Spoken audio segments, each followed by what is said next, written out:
ఈరోజు అంశం ముందుగా ప్రకటించినట్లుగా రోజా లక్సెంబర్గ్ 2 ఆర్టికల్స్ సంకలనం 1898-99 కాలంలో జర్మన్ కమ్యూనిస్ట్ పార్టీలో వచ్చినటువంటి సంస్కరణ వాదం మీద ఏదైతే చర్చ జరిగిందో ఆ చర్చకు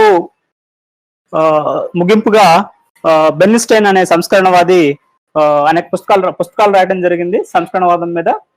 దానికి సమాధానంగా రోజా లక్సెంబర్గ్ 2 ఆర్టికల్స్ ని ప్రకటన జరిగింది.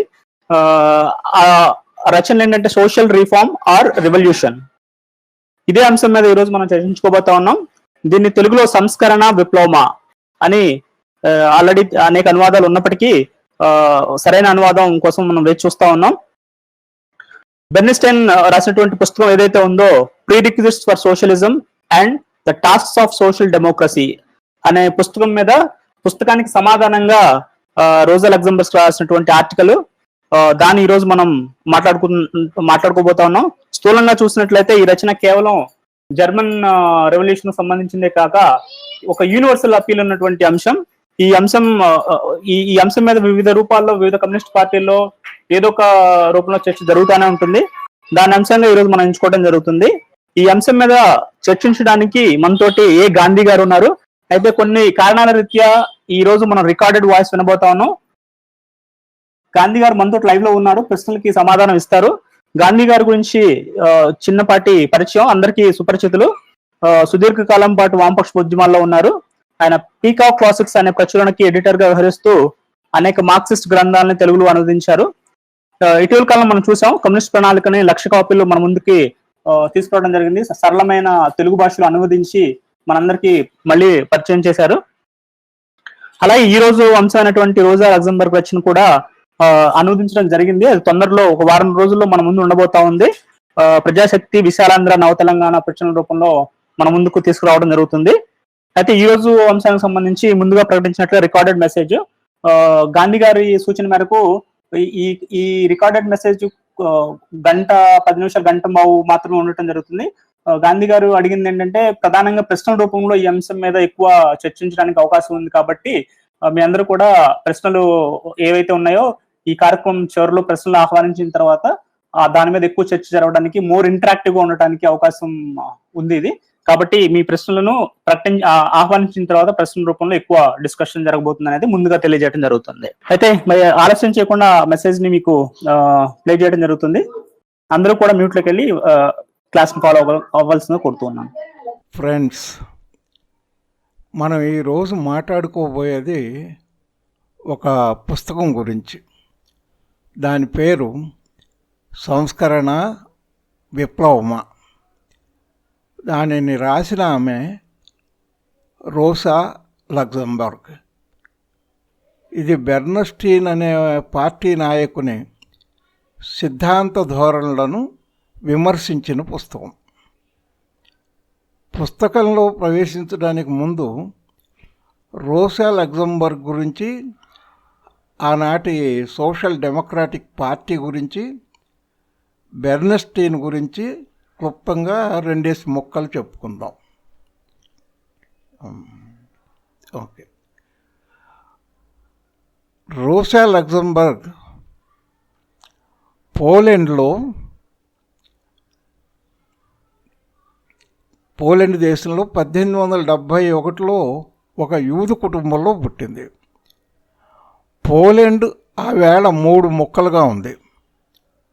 ఒక ముక్క రష్యా చేతిలో, ఇంకో ముక్క జర్మనీ చేతుల్లో, ఇంకో ముక్క ఆస్ట్రియా కింద ఉన్నాయి. రోజా కుటుంబం రష్యా ఆధీనంలో ఉన్న భూభాగంలో ఉంది. ఇంట్లో పోలిష్ భాషతో పాటు జర్మన్ భాష కూడా మాట్లాడేవారు. రోజాకి రష్యన్ కూడా నేర్పించారు. ఆమెని రాజధాని వార్సాలో ఒక రష్యన్ స్కూల్లోనే చేర్పించారు. ఆమె 16 ఏట స్కూల్ చదువు పూర్తయింది. అయితే ఈలోగానే ఒక ఏడాది ముందే ఆమె ఒక కార్మిక పార్టీలో చేరి తనకు వయసుకు మించినంత పని చేయటం మొదలుపెట్టింది. ఆ ఏడాదే ఆ పార్టీ జాతీయ వ్యాప్తంగా ఒక పెద్ద సమ్మె నిర్వహించింది. జారిస్ట్ ప్రభుత్వం ఆ సమ్మెను నిర్దాక్షిణ్యంగా అణిచేసింది. ఆ పార్టీ నిషేధించింది. 4 నాయకుల్ని ఉరిదీసింది. వందలాది నాయకుల్ని, కార్యకర్తల్ని జైళ్ళలో పడేసింది. అప్పటికి రోజా ఇంకా చిన్నపిల్ల కాబట్టి రష్యన్ గూఢచారుల దృష్టి ఆమెపై పడల. మరుసటి ఏడాది స్కూల్ చదువు పూర్తి కాగానే రోజా అక్కడ ఉంటే ప్రమాదం అని ఆమెను చదువుకోవడానికి స్విట్జర్లాండ్ పంపేశారు. అక్కడ ఆమె జూరిక్ విశ్వవిద్యాలయంలో చేరింది. అక్కడే మరో 10 ఏళ్ళు ఉంది. ఒక డాక్టరేట్ పట్టాతో బయటికి వచ్చింది. ఆమె చరిత్ర, అర్థశాస్త్రం అధ్యయనం చేసింది. స్టాక్ ఎక్స్చేంజ్ సంక్షోభాలపైన ప్రత్యేకంగా దృష్టి పెట్టింది. పోలెండ్ ఆర్థిక అభివృద్ధి అనే అంశం పైన ఆమె డాక్టరేటు పొందింది. అయితే ఈ 10 ఏళ్ళు బుద్ధిగా విశ్వవిద్యాలయం విద్యకే ఆమె పరిమితం కాలేదు. మార్క్సిజాన్ని చాలా సీరియస్గా అధ్యయనం చేసింది. యూనివర్సిటీలో ఆమెకి అప్పటికే విప్లవ కార్యకలాపాల్లో ఉన్న లోనా చారస్కీతోనూ లియో జోగిచెస్తోనూ పరిచయం ఏర్పడింది. జోగిచెస్తో కలిసి పోలిష్ సోషల్ డెమోక్రాటిక్ పార్టీని, లిథువేనియా సోషల్ డెమోక్రాటిక్ పార్టీని ఐక్యం చేసి ఆ ఐక్య పార్టీ నడపడంలో ఆమె చాలా చురుకైన పాత్ర నిర్వహించింది. ఒక పత్రికను కూడా వాళ్ళిద్దరూ నడిపారు. విశ్వవిద్యాలయం నుంచి బయటపడ్డాక ఆమెకు ఉద్యోగం చేయాలన్న ఆలోచనలు ఏమీ లేవు. జర్మన్ సోషల్ డెమోక్రాటిక్ పార్టీలో పనిచేయాలి అని ఆమె అనుకుంది. అయితే ఆమెకు జర్మన్ పౌరసత్వం లేదు. అందుకోసం ఒక సీనియర్ జర్మన్ కామ్రేడ్ కుమారుణ్ణి పెళ్లి చేసుకుంది. అది నిజం పెళ్లి కాదు, కేవలం పెళ్లి సర్టిఫికెట్ కోసం జరిగిన పెళ్లి. 1898లో ఆమె జర్మన్ గడ్డపైన కాలు మోపింది. అప్పటికి పార్టీలో పెద్ద చర్చ నడుస్తోంది. చర్చని లేవదీసిన వాడు ఎడ్వర్డ్ బెర్నస్టీన్. ఈయన పార్టీలో పెద్ద నాయకుల్లో ఒకరు. ఈయన తన 22వ ఏటనే అంటే 1872లో ఒక కార్మిక పార్టీలో చేరాడు. చేరి చాలా చురుకుగా పనిచేశాడు. ఆ పార్టీ అంతకుముందు 3 ఏళ్ల క్రితమే పుట్టింది, అంటే 1869లో. దాని పేరు German social democratic workers party. దాని ప్రధాన నాయకులు ఇద్దరు. ఒకరు విల్హెల్మ్ లీబ్నెక్ట్, రెండో ఆయన కంటే 15 ఏళ్ళు చిన్నవాడైన ఆగస్ట్ బెబెల్. ఈ పార్టీ సిద్ధాంత పునాది మార్క్సిజం. జర్మనీలో మరో సోషలిస్ట్ పార్టీ కూడా ఉంది. దాని పేరు జర్మన్ జనరల్ వర్కర్స్ అసోసియేషన్. ఈ పార్టీ 1863లోనే ఏర్పడింది. దాని నాయకుడు లాసాల్. బహుశా ఇది యూరోప్లో మొదటి సోషలిస్ట్ పార్టీ. అయితే లాసాలు ఆ మరుసటి సంవత్సరమే చనిపోయాడు. ఆ పార్టీ మాత్రం లాసాల భావాల ఆధారంగానే పనిచేస్తోంది. ఈ 2 పార్టీలు చురుకుగా పనిచేస్తున్నాయి, 2 ఎన్నికల్లో పాల్గొంటున్నాయి. రెంటి మధ్య లెఫ్ట్ ఓటు చీలిపోతుంది. దీన్ని నివారించడానికి 2 పార్టీలని ఏకం చేయాలన్న ఆలోచన 2 పార్టీల్లోనూ బలం పుంజుకుంది. ఈ ఆలోచనని లీబ్నెక్ట్, బెబెల్తో పాటు బెర్న్స్టీన్ కూడా బలంగా సమర్థించాడు. మొత్తం మీద 1875లో ఈ రెండు పార్టీలు కలిసి గోథా అనే చోట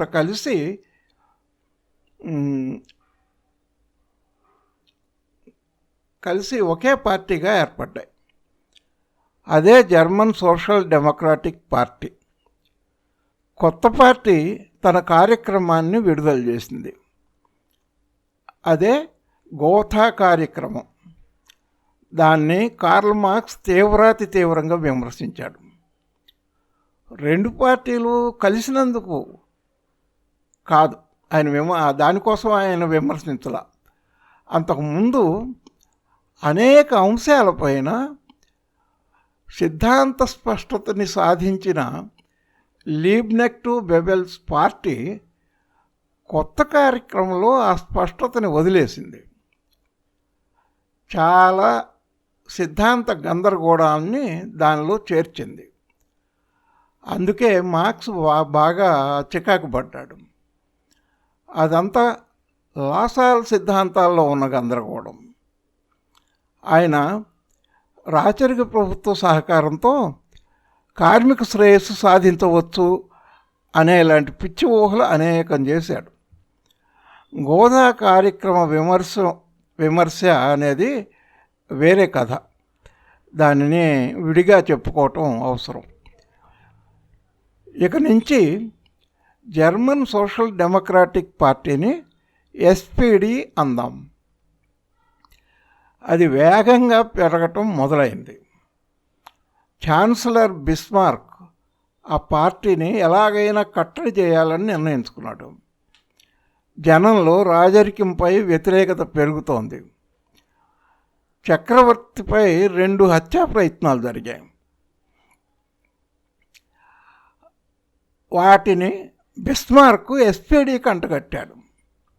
నిజానికి వాటితో SPDకి సంబంధం లేదు.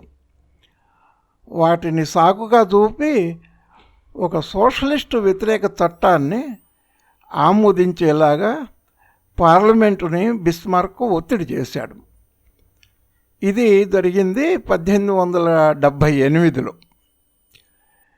SPD ఏర్పడిన 3 ఏళ్లకి. ఈ చట్టం పార్టీని నేరుగా నిషేధించలేదు, కానీ దాని కార్యకలాపాలపై ఎన్నో నిర్బంధాలు పెట్టింది. పార్టీ జెండాని, పార్టీ చిహ్నాలను వాడకూడదు. పార్టీ పత్రికలపై నిషేధం వచ్చింది.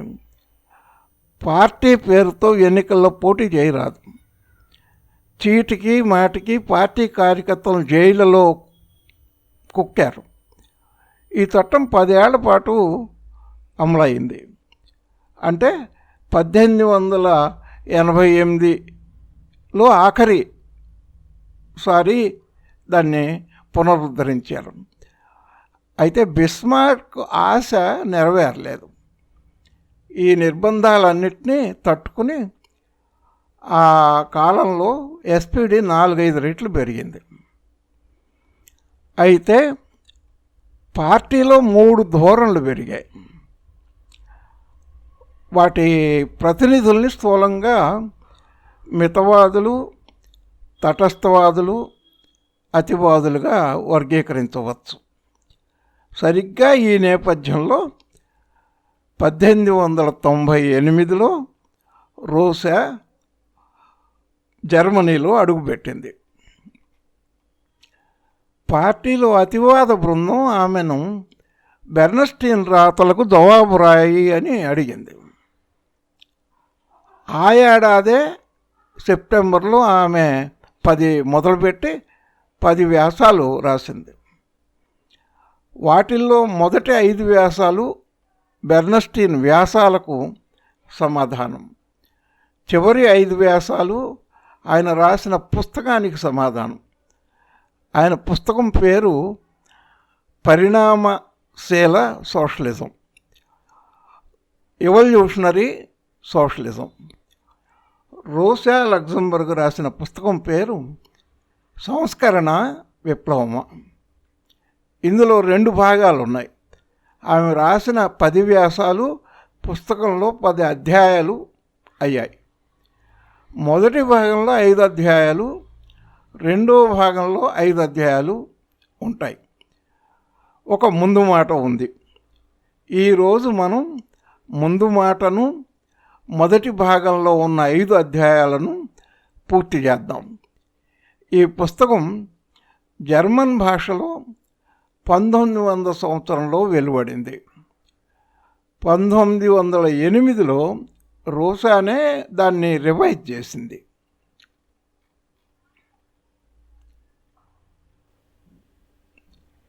సంస్కరణలు అక్కర్లేదని, కేవలం విప్లవ కార్యాచరణ మాత్రమే చాలని ఒక సోషల్ డెమోక్రాటిక్ పార్టీ అనగలదా? ఈ ప్రశ్నతోనే తన ముందు మాటని రోసా లగ్జంబర్గ్ మొదలుపెట్టింది. ఆవేళ మార్క్సిజం పునాదిగా గల పార్టీలు ఎక్కువగా సోషల్ డెమోక్రాట్ అనే పేరుతోనూ, సోషలిస్ట్ అనే పేరుతోనూ ఉన్నాయి. ఇక నుంచి ఆ పార్టీని ఎస్పీడీ అందాం. సంస్కరణల కోసం పోరాటాలు, కార్మికుల, రైతుల, సామాన్య ప్రజల జీవన పరిస్థితులను మెరుగుపరచడం కోసం, ప్రజాతంత్ర హక్కుల కోసం ఉద్యమాలు నడవడము మార్క్సిస్ట్ పార్టీలు తమ బాధ్యతగా భావిస్తాయి. ఇవన్నీ ఈ వ్యవస్థ పరిధిలోనే జరుగుతాయి. ఈ చర్యలన్నీ శ్రామిక ప్రజల చైతన్య స్థాయిని పెంచడానికి తోడ్పడే సాధనాలు. చైతన్యం అంటే ఏమిటి? ఈ వ్యవస్థను కూలదోసి మరో వ్యవస్థను నిర్మించుకోక తప్పదు అనే స్పృహే విప్లవ చైతన్యం. సామాజిక పరివర్తన అనేదే మార్క్సిస్టు పార్టీల లక్ష్యం. వేతన వ్యవస్థని రద్దు చేయటమే ఆ పార్టీ లక్ష్యం. అంటే కూలి పనిని రద్దు చేయటం. కూలి చేసేవారొకరు, చేయించేవారొకరు వేరువేరుగా ఉండే వ్యవస్థని రద్దు చేయటం, అదే లక్ష్యం. సంస్కరణోద్యమాలు అనేవి సాధనాలు. లక్ష్యానికి సాధనాలకు మధ్య విడదీయరాని సంబంధం ఉందని రోసా లగ్జంబర్గ్ స్పష్టం చేసింది. బూర్జువా వర్గంలో అతివాదులకు, కమ్యూనిస్టులకి తేడా ఏమిటి? తేడా వారి లక్ష్యాల్లో ఉంది. విప్లవ లక్ష్యాన్ని, సంస్కరణలు అనే సాధనాలను వేరు చేసి చూపించింది రోసా కాదు. ఆ పని చేసింది బెర్న్స్టైన్.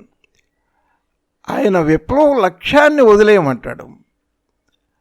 తమ పార్టీ ఎస్పీడీ సంస్కరణల కోసం పోరాడితే సరిపోతుంది అంటాడు. దానినే రోసా ప్రశ్నించింది. లక్ష్యాన్ని పట్టించుకోవద్దనే బెర్న్స్టైన్ హితబోధ అది కేవలం ఎత్తుగడలకు సంబంధించిన ప్రశ్న కాదు అంది రోసా.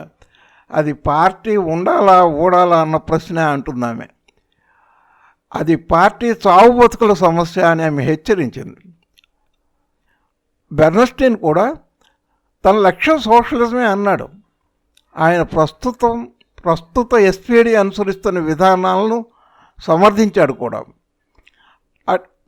అటువంటి వారిని చూసి పార్టీ శ్రేణులు భ్రమకు లోనై ఆదమరిచి ప్రవర్తిస్తే కొంప మునుగుతుందని ఆమె హెచ్చరించింది. లక్ష్యం మరిచిన పార్టీ బతకడం కష్టం. సిద్ధాంతాలు పండితుల కోసమే అంటాడు బెర్న్స్టైన్. ఆ మాట శ్రామిక వర్గాన్ని అవమానించడమే అంటుంది రోసా. మార్క్సిస్ట్ సిద్ధాంతాన్ని కార్మికులు అర్థం చేసుకోవాల్సిన అవసరం రెండింతలు ఉంది అంటుంది ఆమె. ఎంత ఎక్కువ సంఖ్యలో వారు సిద్ధాంతాన్ని వంట పట్టించుకుంటే శ్రామికోద్యమం అంత బలంగా ఉంటుంది అన్న నిర్ధారణతో ఆమె ముందు మాట ముగుస్తుంది.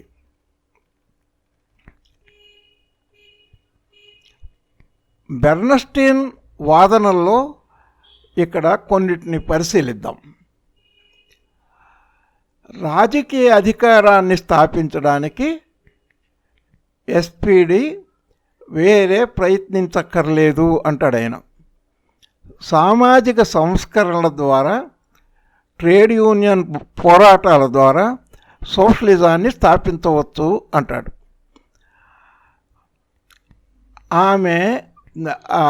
ఆ వేళ జర్మనీలోను యూరప్లోనూ ఉన్న రాజకీయ పరిస్థితుల్ని ఆమె ఎత్తి చూపింది. సాక్సనీ జర్మనీలో భాగమే. అందులో ప్రజాస్వామ్య హక్కులకి వ్యతిరేకంగా రాజ్యాంగాన్ని సవరించారు. జర్మనీలో సార్వత్రిక ఓటు హక్కును రద్దు చేయడానికి ప్రయత్నాలు జరుగుతున్నాయి. ఇంగ్లండ్లో మెటల్ కార్మికుల సమ్మె ఘోరంగా ఓడిపోయింది. అటువంటి పరిస్థితుల్లో సంస్కరణల ద్వారా సోషలిజం తెస్తాననే మనిషిని ఏమనాలి? బయట జరిగే సంఘటనలు మన బుర్రల్లో ప్రతిబింబిస్తాయి. ఆ ప్రతిబింబాలే సిద్ధాంతాలుగా మారతాయి. బెర్న్స్టీన్ బుర్రలో మాత్రం బయట పరిణామాలు తలకిందులుగా ప్రతిబింబిస్తున్నాయి. అందుకే ఆయన తలకిందుల సిద్ధాంతాలు చెబుతున్నాడు అంటుంది రోసా. పెట్టుబడిదారీ వ్యవస్థ తన సొంత వైరుధ్యాల వల్ల, సొంత అరాచకం వల్ల పతనం అవుతుంది అన్నది శాస్త్రీయ సోషలిజం అవగాహన. అలా పతనమయ్యే అవకాశం రాను రాను తగ్గిపోతుంది అంటాడు బెర్న్స్టీన్. తనను తాను ఈ వ్యవస్థ సర్దుబాటు చేసుకునే శక్తి ఆ వ్యవస్థకి పెరిగింది అంటాడు ఆయన. పరపతి వ్యవస్థ, యజమానుల సంఘాలు, విస్తృతమైన వార్తా సమాచార వ్యవస్థలు అనే వాటిని ఆయన ఏం చేస్తున్నాడు? సర్దుబాటు సాధనాలు అంటాడు. వీటి వల్ల సార్వత్రిక సంక్షోభం తలెత్తే అవకాశాలు లేకుండా మాయమవుతాయి అన్నది ఆయన వాదన. తన వాదనలకు వత్తాసుగా మార్క్స్ ఎంగెల్స్ల మాటలను కూడా వాటి సందర్భం నుంచి ఓడబీకి ఆయన ఎరువు తెచ్చుకున్నాడు. పెట్టుబడిదారీ సంక్షోభం 1873 నుంచి 2 దశాబ్దాలకు పైగా తలెత్తలేదు అన్నది వాస్తవం. ఇక సంక్షోభాలు ఉండవనే ఆయన నిర్ధారణకి అది కూడా ఒక కారణం. ఈ వ్యవస్థ అభివృద్ధి పతనం దిశగా సాగటం లేదన్నది బెర్న్స్టీన్ గారి నిర్ధారణ. పెట్టుబడిదారీ అభివృద్ధి ఊహించిన దానికంటే మరీ తక్కువ వేగంగా జరుగుతూ ఉందా? అట్లా జరుగుతూ ఉంటే అప్పుడు శ్రామిక వర్గం అధికారాన్ని గెలుచుకోవాలనే తన లక్ష్యాన్ని కొంత వాయిదా వేసుకోవాల్సి వస్తుంది. పోరాట వేగాన్ని కొంత తగ్గించుకోవాల్సి వస్తుంది అంటుంది రోసా. అయితే ఈ వ్యవస్థ అభివృద్ధి వేగం గురించి కాదు బెర్న్స్టీన్ మాట్లాడుతోంది. అసలు ఈ అభివృద్ధినే ఆయన ప్రశ్నిస్తున్నాడు. అంటే సోషలిజానికి పరివర్తన అన్న భావన్నే ఆయన ఎగరగొడుతున్నాడు. సార్వత్రిక సంక్షోభంతోనే సోషలిజానికి పరివర్తన అన్నది మొదలవుతుందని సోషలిస్ట్ సిద్ధాంతం చెబుతోంది. ఈ దృష్టికోణంలో 2 అంశాలు ఉన్నాయి. వాటిని మనం వేరు చేసి చూడాలి. మొదటిది మౌలిక భావన, రెండోది దాని బాహ్య రూపం. మౌలిక భావన అంటే ఏంటి? పెట్టుబడిదారీ వ్యవస్థ తన అంతర్గత వైరుధ్యాల కారణంగానే ఒక దశ దాటాక సమతూకం కోల్పోతుంది. అక్కడ నుంచి ముందుకు సాగటం దానికి అసాధ్యం అవుతుంది. ఇది మౌలిక భావన. అటువంటి దశని ఒక వాణిజ్య సంక్షోభ రూపంలో ఊహించుకోవచ్చు. ఆ ఊహ ఈ మౌలిక భావనకు బాహ్య రూపం, దానికి ద్వితీయ ప్రాధాన్యం మాత్రమే ఉంది. అంటే ఈ వ్యవస్థ తన సొంత వైరుధ్యాల కారణంగా పతనమవుతుంది అన్నది మౌలిక భావన. అది ఏ రూపంలో జరుగుతుంది అన్నది ద్వితీయం. పెట్టుబడిదారీ అభివృద్ధి వల్ల ప్రధానంగా 3 ఫలితాలు ఉంటాయి అంటుందామె. మొదటిది, పెట్టుబడిదారీ ఆర్థిక వ్యవస్థలో అరాచకం పెరుగుతుంది. అదే దాని వినాశనానికి దారితీస్తుంది. రెండోది, ఉత్పత్తి రాను రాను సామాజికం అవుతుంది. అంటే సోషలైజేషన్ జరుగుతుంది. అంటే ఏమిటి? రాను రాను పని విభజన పెరుగుతుంది.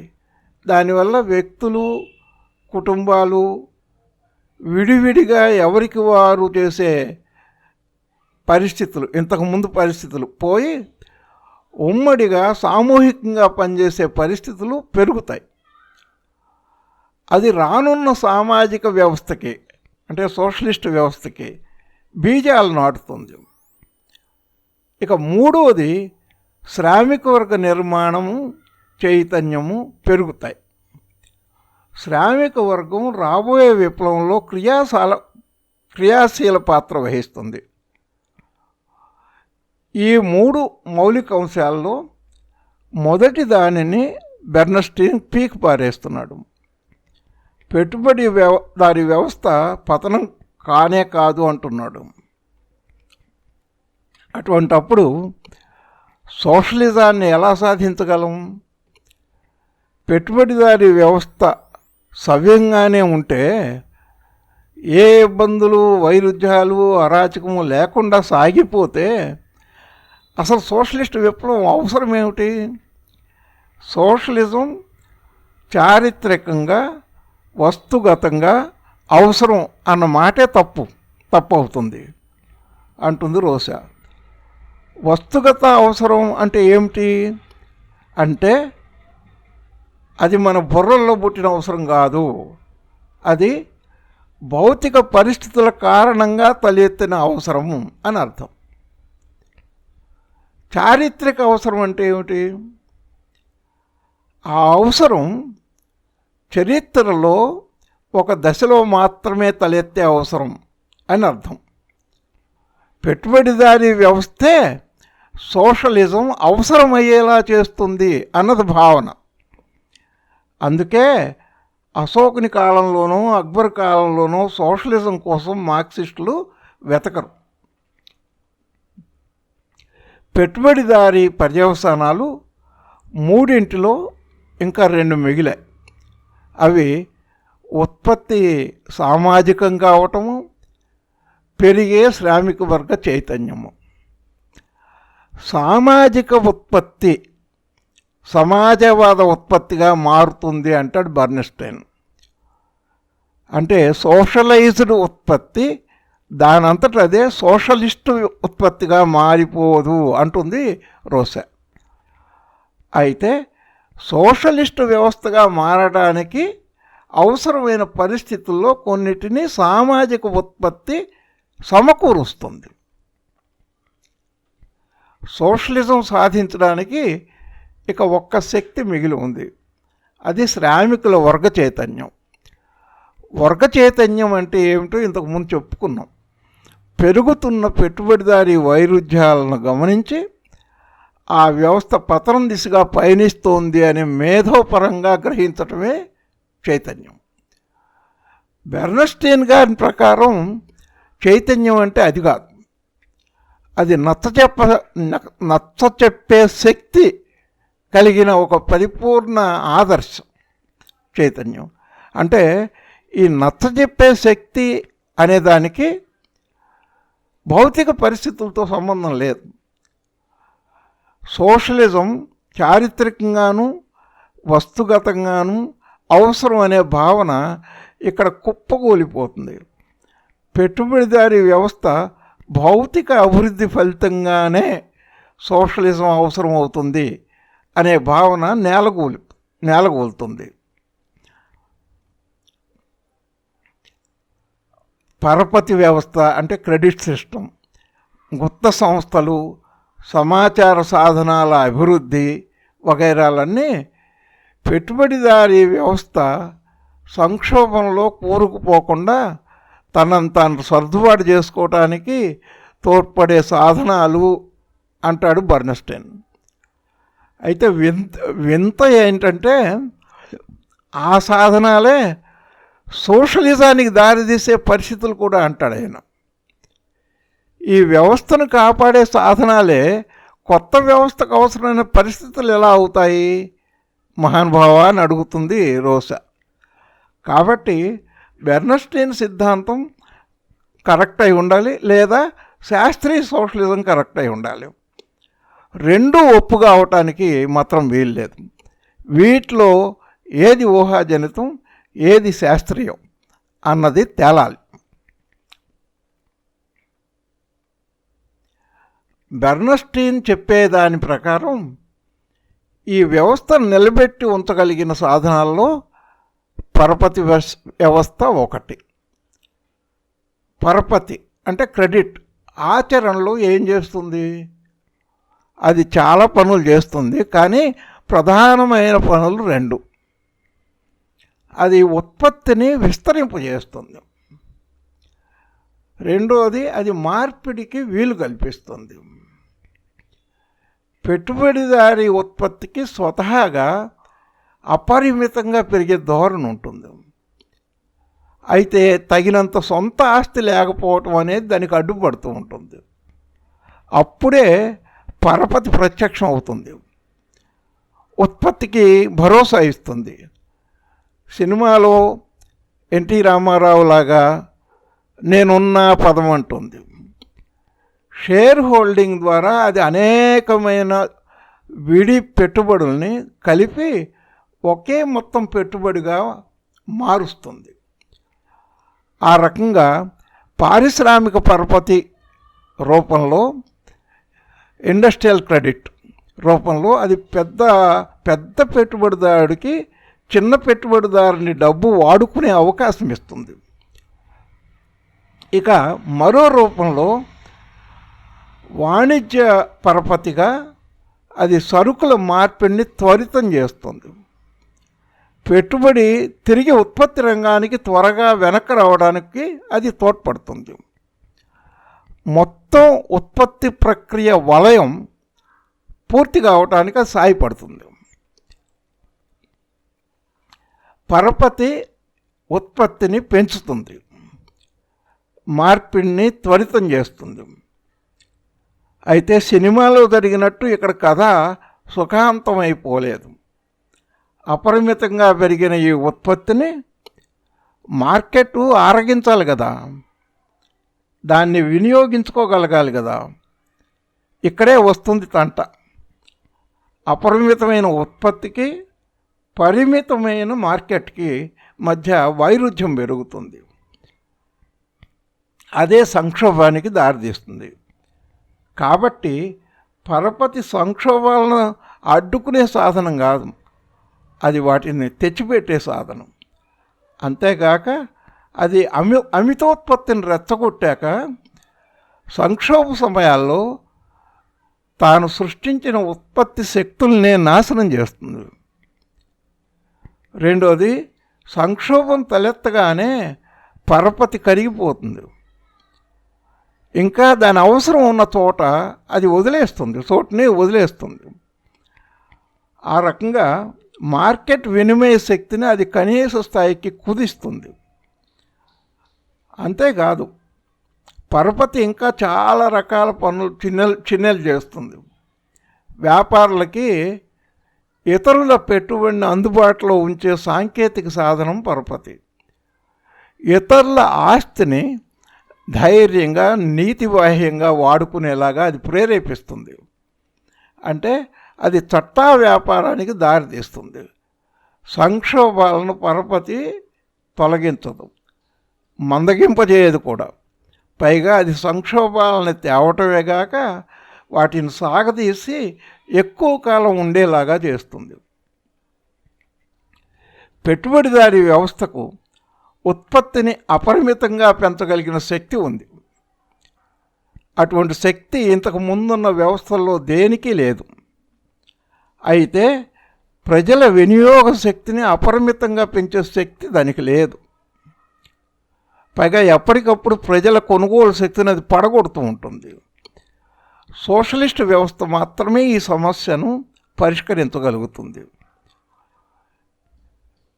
ఎవరెవరివో పెట్టుబడుల్ని కలిపి అది ఉత్పత్తిలో వినియోగిస్తుంది. అంటే విడి పెట్టుబడులన్నీ కలిపి ఒక సామాజిక పెట్టుబడిగా అది మారుస్తుంది. కనుక లాభంలో కొంత భాగాన్ని పెట్టుబడిపై వడ్డీగా మారుస్తుంది. దానివల్ల ఉత్పత్తి చేసే విధానానికి, అనుభోగ పద్ధతికి, దాన్ని అనుభవించే పద్ధతికి మధ్య అది శత్రుత్వాన్ని పెంచుతుంది. అనేక మంది చిన్న పెట్టుబడిదారుల పెట్టుబడిని కొద్ది మందికి అప్పగించటం వల్ల ఆస్తి సంబంధాలకు, ఉత్పత్తి సంబంధాలకు మధ్య శత్రుత్వాన్ని పెంచుతుంది. అంతేకాదు, అది ఉత్పత్తి సామాజిక స్వభావానికి, పెట్టుబడి సొంత ఆస్తి స్వభావానికి మధ్య శత్రుత్వాన్ని పెంచుతుంది. ఒక్క మాటలో చెప్పాలంటే పెట్టుబడిదారీ ప్రపంచపు మౌలిక శత్రుత్వాలన్నిటినీ పరపతి పెంచుతుంది. ఆ రకంగా అది పెట్టుబడిదారీ ప్రపంచాన్ని సొంత వినాశనం దిశగా ముందుకు నెడుతుంది. కనుక పరపతి అనేది సర్దుబాటు సాధనం కాదు, పైగా అది సర్దుబాటుని ధ్వంసం చేసే విప్లవాత్మక సాధనం అని రోసా లగ్జంబర్గ్ స్పష్టం చేసింది. బెర్న్స్టైన్ గారి సర్దుబాటు సాధనాల్లో రెండోది యజమానుల సంఘాలు, అంటే కార్టెల్స్, ట్రస్టులు వగైరా. ఇవి పెట్టుబడిదారీ వ్యవస్థలో మాత్రమే కనిపించే సంస్థలు. అయితే అవి ఆ వ్యవస్థ అన్ని దశల్లోనూ ఉండవు. ముఖ్యంగా తొలి దశలో అవి లేవు. తర్వాత ఒకానొక దశలోనే అవి ప్రత్యక్షం అవుతాయి. అవి చేసే పని ఏమిటి? ఒక శాఖలో పోటీని నివారించి మొత్తం లాభంలో ఆ శాఖ వాటా పెంచుకోవడానికి తోడ్పడతాయి.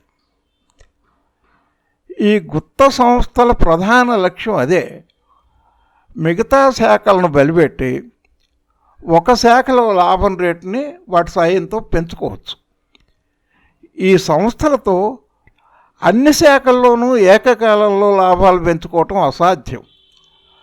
రంగంలో ఉన్న ప్రధాన పారిశ్రామిక శాఖలన్నిటికీ గుత్త సంస్థల సూత్రాన్ని వర్తింపజేస్తే ఆ సూత్రం తన ప్రభావాన్ని కోల్పోతుంది. అంతేకాదు, ఈ సంస్థలు పారిశ్రామిక అరాచకాన్ని తొలగించవు, పైగా దాన్ని పెంచుతాయి. కార్టెల్స్ సాధారణంగా దేశంలో లాభం రేటును పెంచుకుని దేశం బయట లాభం రేటుని తగ్గించుకోగలవు. ఆ రకంగా దేశంలో ఉపయోగించుకోలేని మిగులు పెట్టుబడిని దేశం బయట ఉపయోగిస్తాయి. దీనికి రోసా లగ్జంబర్గ్ చక్కెర పరిశ్రమ చరిత్రని ఉదాహరణగా చూపించింది. లాభం రేటు తగ్గటం అన్నది పెట్టుబడికి మరణాంతకం. దాన్ని ఆపే సాధనాలుగానే పెట్టుబడిదారీ వ్యవస్థ కార్టెల్స్ని కొన్ని శాఖల్లో ప్రయోగిస్తుంది. ఇక్కడ కార్టెల్స్ ఏం చేస్తాయి? తమ పెట్టుబడిలో కొంత భాగాన్ని తీసి పక్కన పెట్టేస్తాయి. ఈ భాగాన్ని కార్టెల్స్ పనిలో పెట్టవు.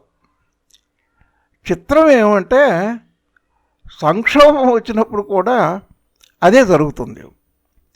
అప్పుడు కూడా కొంత పెట్టుబడిని పక్కన పెట్టేస్తారు. అంటే ఇక్కడ రోగము, రోగ నిదానము ఒకటే. అప్పుడు సరుకులు అమ్మే మార్గాలన్నీ కుంచుకుపోతాయి. ప్రపంచ మార్కెట్ ఇముడ్చుకోగలిగిన శక్తి తగ్గిపోతుంది. పెట్టుబడిదారీ దేశాల మధ్య పోటీ వల్ల ప్రపంచ మార్కెట్ అడుగంటిపోతుంది. సంక్షోభం అది ఎప్పుడో ఒకప్పుడు జరగాల్సిందే. అది జరిగినప్పుడు పనిలో పెట్టలేని పెట్టుబడి పెద్దగా పెరిగిపోతుంది. అటువంటప్పుడు క్రమబద్ధం చేస్తాయనుకున్న బడా సంస్థలు సబ్బు బుడగల్లా పేలిపోతాయి. కాబట్టి కార్టెల్స్ కూడా పరపతిలాగే పెట్టుబడిదారి అరాచకాన్ని పెంచేవే తప్ప తుంచేవి కాదు. వాటిలాగే అవి కూడా పెట్టుబడిదారి వైరుధ్యాలన్నిటినీ పెంచుతాయి.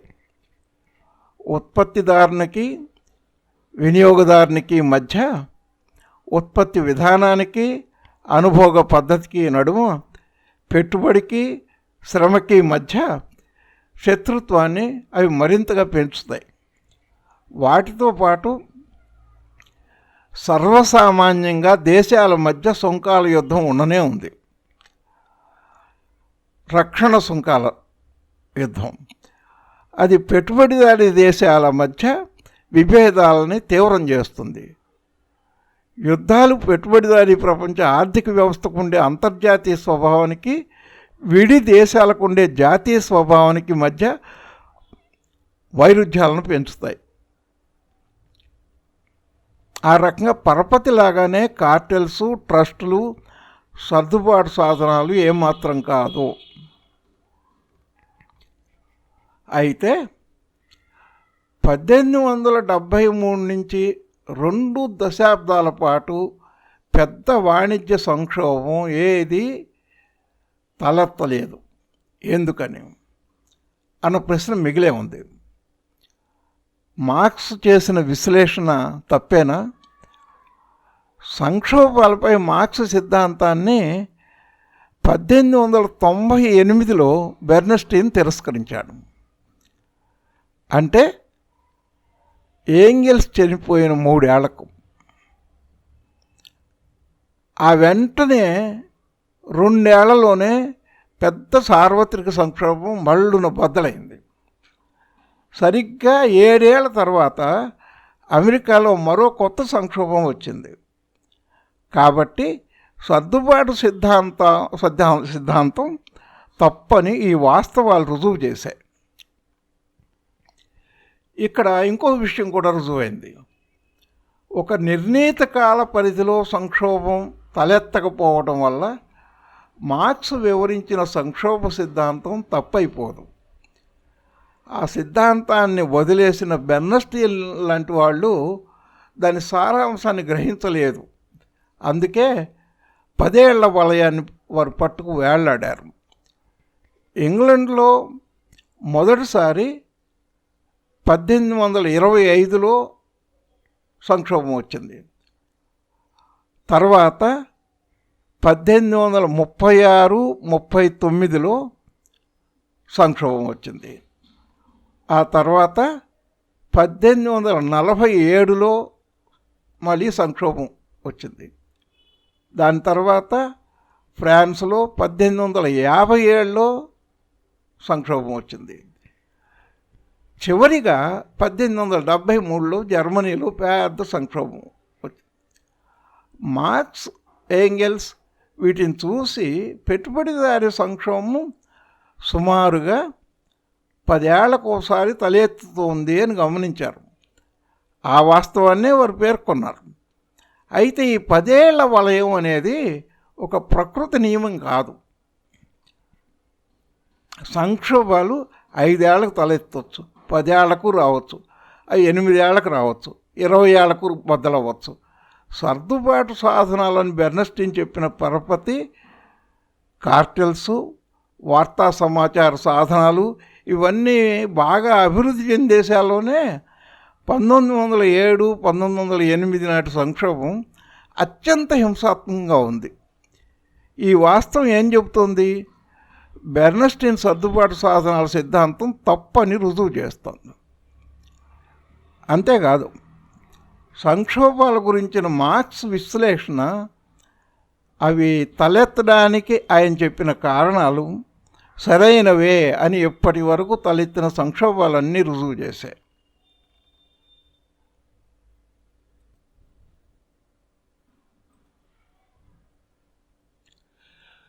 బెర్న్స్టీన్కి తోడుగా మరొక ఆయన రంగంలోకి వచ్చాడు. ఆయన పేరు కాన్రాడ్ ష్మిట్.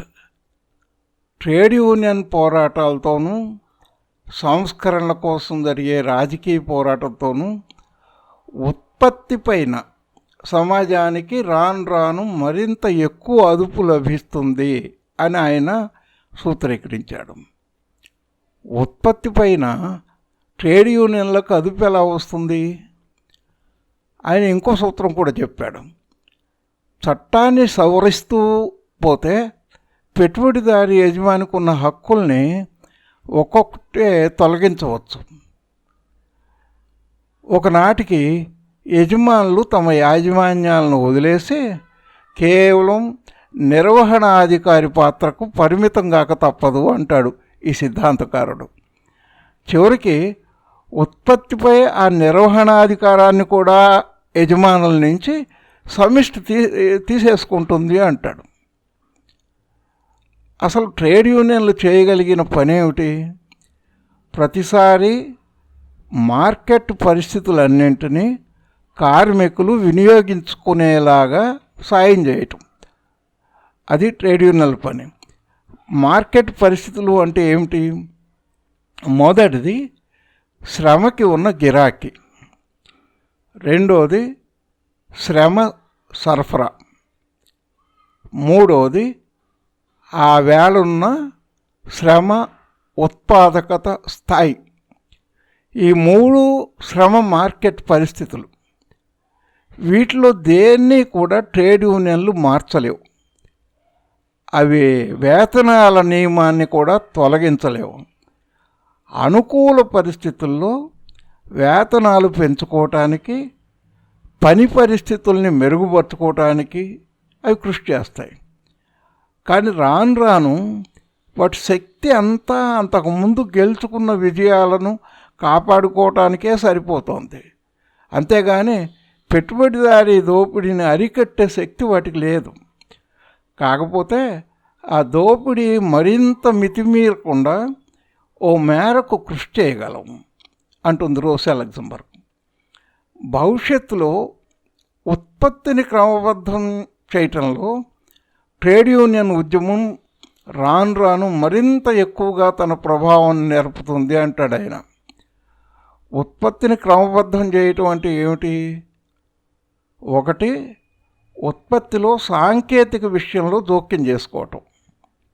రెండోది, ఉత్పత్తి స్థాయిని నిర్ణయించటం. ఈ రెండు పనుల్ని ట్రేడ్ యూనియన్లు ఎలా ప్రభావితం చేస్తాయి?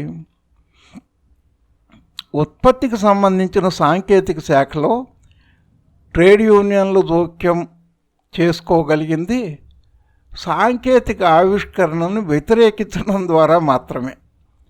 సాంకేతికను అడ్డుకునే అటువంటి పోరాటాలు గతంలో జరిగిన మాట నిజం. ఇప్పుడు వాటికి కాలం చెల్లిపోయింది అంటుంది రోసా. అయితే రెండోది ఇటీవల పరిణామం అంటుంది రోసా. ఉత్పత్తి స్థాయిని నిర్ణయించడము, సరుకుల ధరలు నిర్ణయించటము, అటువంటి పనుల్లో కార్మిక సంఘాలు యజమానులతో కుమ్మక్కవటం. ఈ మధ్య ఇంగ్లండ్లో ఈ పరిణామాన్ని చూస్తున్నాం అంటుంది. వినిమయదారులకు, ప్రత్యర్థులైన వ్యాపారులకు వ్యతిరేకంగా కార్మికులు, వాణిజ్యవేత్తలు కుమ్మక్కవటమే దాని అర్థం. ఇక్కడ శ్రమకి పెట్టుబడికి మధ్య పోరాటం ఏమీ లేదు. దీని విలువ ఏమిటి? ఇదొక ప్రగతి నిరోధక చర్య.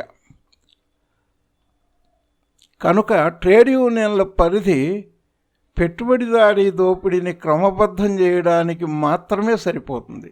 మొత్తం దోపిడీని అంచెలంచెలుగా కూడా అవి తొలగించలేవు. శ్రమ మార్కెట్ మిగతా మార్కెట్ నుంచి క్రమంగా విడిపోతోంది అంటుంది రోసా. సామాజిక అభివృద్ధిని పరిశీలిస్తే ట్రేడ్ యూనియన్లు విజయవంతంగా అభివృద్ధి చెందే యుగం దిశగా అవి సాగటం లేదు. అవి పయనిస్తోంది కష్టాలు పెరిగే కాలం వైపు అంటున్నామే. పారిశ్రామిక అభివృద్ధి తన అత్యున్నత స్థాయిని అందుకోగానే ప్రపంచ పెట్టుబడిదారీ వ్యవస్థ దాని పతన దశలో ప్రవేశిస్తుంది.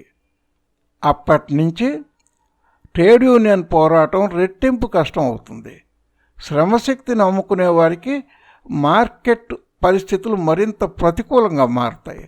ఎందుకంటే శ్రమశక్తికి ఉన్న గిరాకీ కంటే దాని సరఫరా వేగం ఇప్పటికంటే పెరుగుతుంది. రెండోది, ప్రపంచ మార్కెట్లో తమ నష్టాలను పూడ్చుకోవడానికి పెట్టుబడిదారులు కార్మికుల వేతనాల మొత్తాన్ని తగ్గించడానికి ఇప్పటికంటే ఎక్కువగా ప్రయత్నిస్తారు.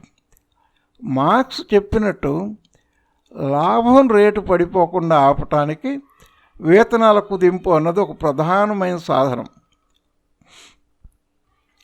ట్రేడ్ యూనియన్ అభివృద్ధి రెండో దశ అది. ఇంగ్లాండ్లో పరిస్థితి మనకు ఆ రెండో దశను చూపిస్తోంది. ఇప్పటికే గెలుచుకున్న ప్రయోజనాలను కాపాడుకోవడానికే ట్రేడ్ యూనియన్ కార్యకలాపాలు అక్కడ పరిమితం అవ్వక తప్పడం లేదు. అది కూడా రాను రాను కష్టంగా మారుతోంది. మరి దీనికి విరుగుడేమిటి? వర్గ పోరాటంలో రాజకీయ పార్శ్వాన్ని అభివృద్ధి చేయటమే ఈ ధోరణికి విరుగుడు. రాజకీయ అధికారాన్ని కార్మిక వర్గం గెలుచుకోవాల్సిన అవసరాన్ని కార్మికులతో ఒప్పించాలి. ఆ దిశగా కృషి చేయాలి. కార్మికులకు అనుకూలంగా ఉండే చట్టాల్లో ఒకంత సామాజిక అదుపు, ఒక రవ్వ సోషలిజము ఉన్నాయంటాడు బెర్న్స్టైన్. కార్మిక చట్టాల్లో ఎంతో అంతో సోషలిజం ఉందా లేదా అని ఆయన దబాయించాడు కూడా. దానికి రోజా లగ్జంబర్గ్ చెప్పిన జవాబు ఇది. వీధులను శుభ్రం చేయడాన్ని, వీధి దీపాలు వెలిగించడాన్ని క్రమబద్ధం చేసే పురపాలక చట్టాల్లో సోషలిజం ఎంత ఉందో అత్యుత్తమ కార్మిక చట్టాల్లో సైతం అంతే సోషలిజం ఉంది. ఇక్కడ అర్థం చేసుకోవాల్సింది ఏంటంటే, ఈ వ్యవస్థలో ఉండే రాజ్యాంగ యంత్రం ప్రజల రాజ్యాంగ యంత్రం కాదు. ఇది వర్గ రాజ్యాంగ యంత్రం. కార్మికులకి ప్రజలకి అనుకూలమైన చట్టాలు చేసినప్పుడు కూడా బూర్జువా వర్గ అస్తిత్వానికి ఇబ్బంది లేనంత మేరకే అవి చట్టంగా మారుతాయి. ఒక సంస్కరణ తర్వాత మరో సంస్కరణ, ఒక కార్మిక అనుకూల చట్టం తర్వాత మరొక చట్టం వరుసగా ఒక అంతులేని పరంపరగా సాధించడం ద్వారా పెట్టుబడిపైన సమాజానికి అదుపు వస్తుంది అనేది బెర్న్స్టైన్ అంచనా. ఆ రకంగా అంచెలంచెలుగా సోషలిజం తేవచ్చు అనేది ఆయన వాదన. ఇది జరిగే పనేనా? సామాజిక పరిణామాలు సరిగ్గా దానికి వ్యతిరేక దిశలో ప్రయాణిస్తున్నాయి. ఉత్పత్తి సాధనాలను ఒక చారిత్రక చర్యతో స్వాధీనం చేసుకోకుండా సోషలిస్టు సమాజం సిద్ధించదు అని మనం నమ్ముతాం. ఈ చారిత్రక చర్య, ఈ విప్లవ చర్య ఏ రూపంలో ఉంటుంది అన్నది ఆ కాలాన్ని బట్టి పరిస్థితులను బట్టి ఉంటుంది. రాజ్యాంగ యంత్రం పరిణామం చెందుతుందని, అది ప్రజల యంత్రంగా క్రమంగా మారిపోతుందని, మొత్తం సమాజ ప్రయోజనాలే రాజ్యాంగ ప్రయోజనాలుగా మారతాయని బెర్న్స్టైన్ అంటాడు. ఆయన చెప్పే అంచెలంచెల సోషలిజానికి ఇది ముఖ్యమైన విషయం. అది ఎలా అవాస్తవమో ఇక్కడ రోజా లగ్జంబర్గ్ ఓపికగా వివరిస్తుంది.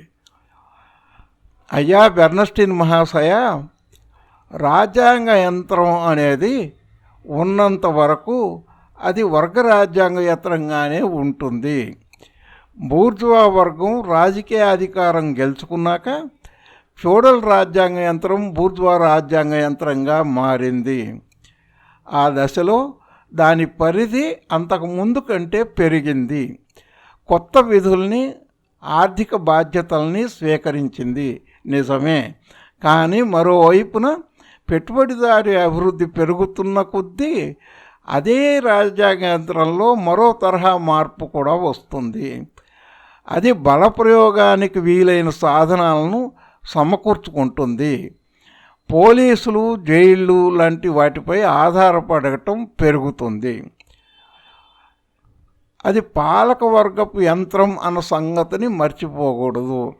సామాజిక అభివృద్ధికి అనుగుణంగా కొన్ని పనులు చేయదు అని కాదు, చేస్తుంది. అయితే ఆ ప్రయోజనాలు పాలకవర్గ ప్రయోజనాలతో ఏకీభవించిన మేరకే చేస్తుంది. సమాజ ప్రయోజనాలతో పాటు పెట్టుబడిదారీ వర్గ తక్షణ ప్రయోజనాలకు కూడా అనువుగా ఉన్న మేరకే కార్మిక చట్టం చేయటం అన్నది జరుగుతుంది. ఈ రెండు ప్రయోజనాల మధ్య సామరస్యం పెట్టుబడిదారీ అభివృద్ధిలో ఒక దశ వరకే ఉంటుంది. ఆ అభివృద్ధి ఒక స్థాయికి చేరుకున్నప్పుడు బూర్జువా ప్రయోజనాలకి సమాజ అవసరాలకు మధ్య ఒక ఘర్షణ మొదలవుతుంది. ఆ దశ ఇప్పటికే మొదలైందని మా నమ్మకం అంటుంది రోసా. పెట్టుబడిదారీ విధానంలో రెండు పరిణామాలని రోసా లగ్జంబర్గ్ గుర్తు చేసింది. ఒకటి రక్షణ సుంకాల విధానం, రెండోది సైనికవాదం. పెట్టుబడిదారీ వ్యవస్థ చరిత్రలో ఈ రెండు చాలా పెద్ద పాత్ర పోషించాయి. సుంకాల రక్షణ విధానం లేకపోతే అనేక దేశాల్లో భారీ పరిశ్రమల నిర్మాణం అసాధ్యమై ఉండేది. అయితే ఇవాల్టి పరిస్థితి వేరు. రోసా లగ్జంబర్గ్ నాటి పరిస్థితి. ఇప్పుడు అది పాత ఉత్పత్తి రూపాలను కృత్రిమంగా నిలిపి ఉంచడానికి తప్ప కొత్త పరిశ్రమలు అభివృద్ధి చేయడానికి తోడ్పడదు. రక్షణ సుంకాలు చేయాల్సిన పని చేసేసాయి, ఇక వాటిని వదిలేయాల్సిన సమయం ఇది అని చెప్పచ్చు. ఎందుకంటే పరిశ్రమలో వివిధ శాఖలు పరస్పరం ఒకదానిపై ఒకటి ఆధారపడతాయి. ఏదైనా ఒక సరుకు మీద రక్షణ సుంకాలు విధిస్తే దేశంలో ఇతర సరుకుల ఉత్పత్తి ఖర్చులు తప్పకుండా పెరుగుతాయి. కనుక అది పారిశ్రామిక అభివృద్ధిని కుంటుపడేలా చేస్తుంది. సుంకాలు ఇప్పుడు పరిశ్రమలో కార్టెల్స్ నిర్మించడానికి తోడ్పడే తప్పనిసరి సాధనాలు. అంటే అవి ఇప్పుడు మొత్తం మీద వినియోగదారులకు వ్యతిరేకంగా పనిచేస్తున్నాయి. ఇవాళ రక్షణ సుంకాలు విధించడంలో ప్రధాన పాత్ర పరిశ్రమది కాదు, వ్యవసాయంది. కనుక అవి ఫ్యూడల్ ప్రయోజనాలను పెట్టుబడిదారీ రూపానికి మార్చడానికి తోడ్పడతాయి అంటుంది రోసా. అయితే ఇక్కడ ఇండియాలో ఇప్పటి పరిస్థితి వేరు. ఆవేళ జర్మనీలో వ్యవసాయం అంటే ప్రధాన భాగం భూస్వాములదే. ఇక్కడ దాదాపు వ్యవసాయం అంతా రుణగ్రస్తులైన స్వతంత్ర రైతుల చేతుల్లోనే ఉంది. ఇక రోసా చెప్పిన రెండో అంశం సైనికవాదం. జరిగిన చరిత్రని పరిశీలిస్తే పెట్టుబడిదారీ అభివృద్ధికి యుద్ధం ఒక తప్పనిసరి లక్షణం అని అర్థమవుతుంది.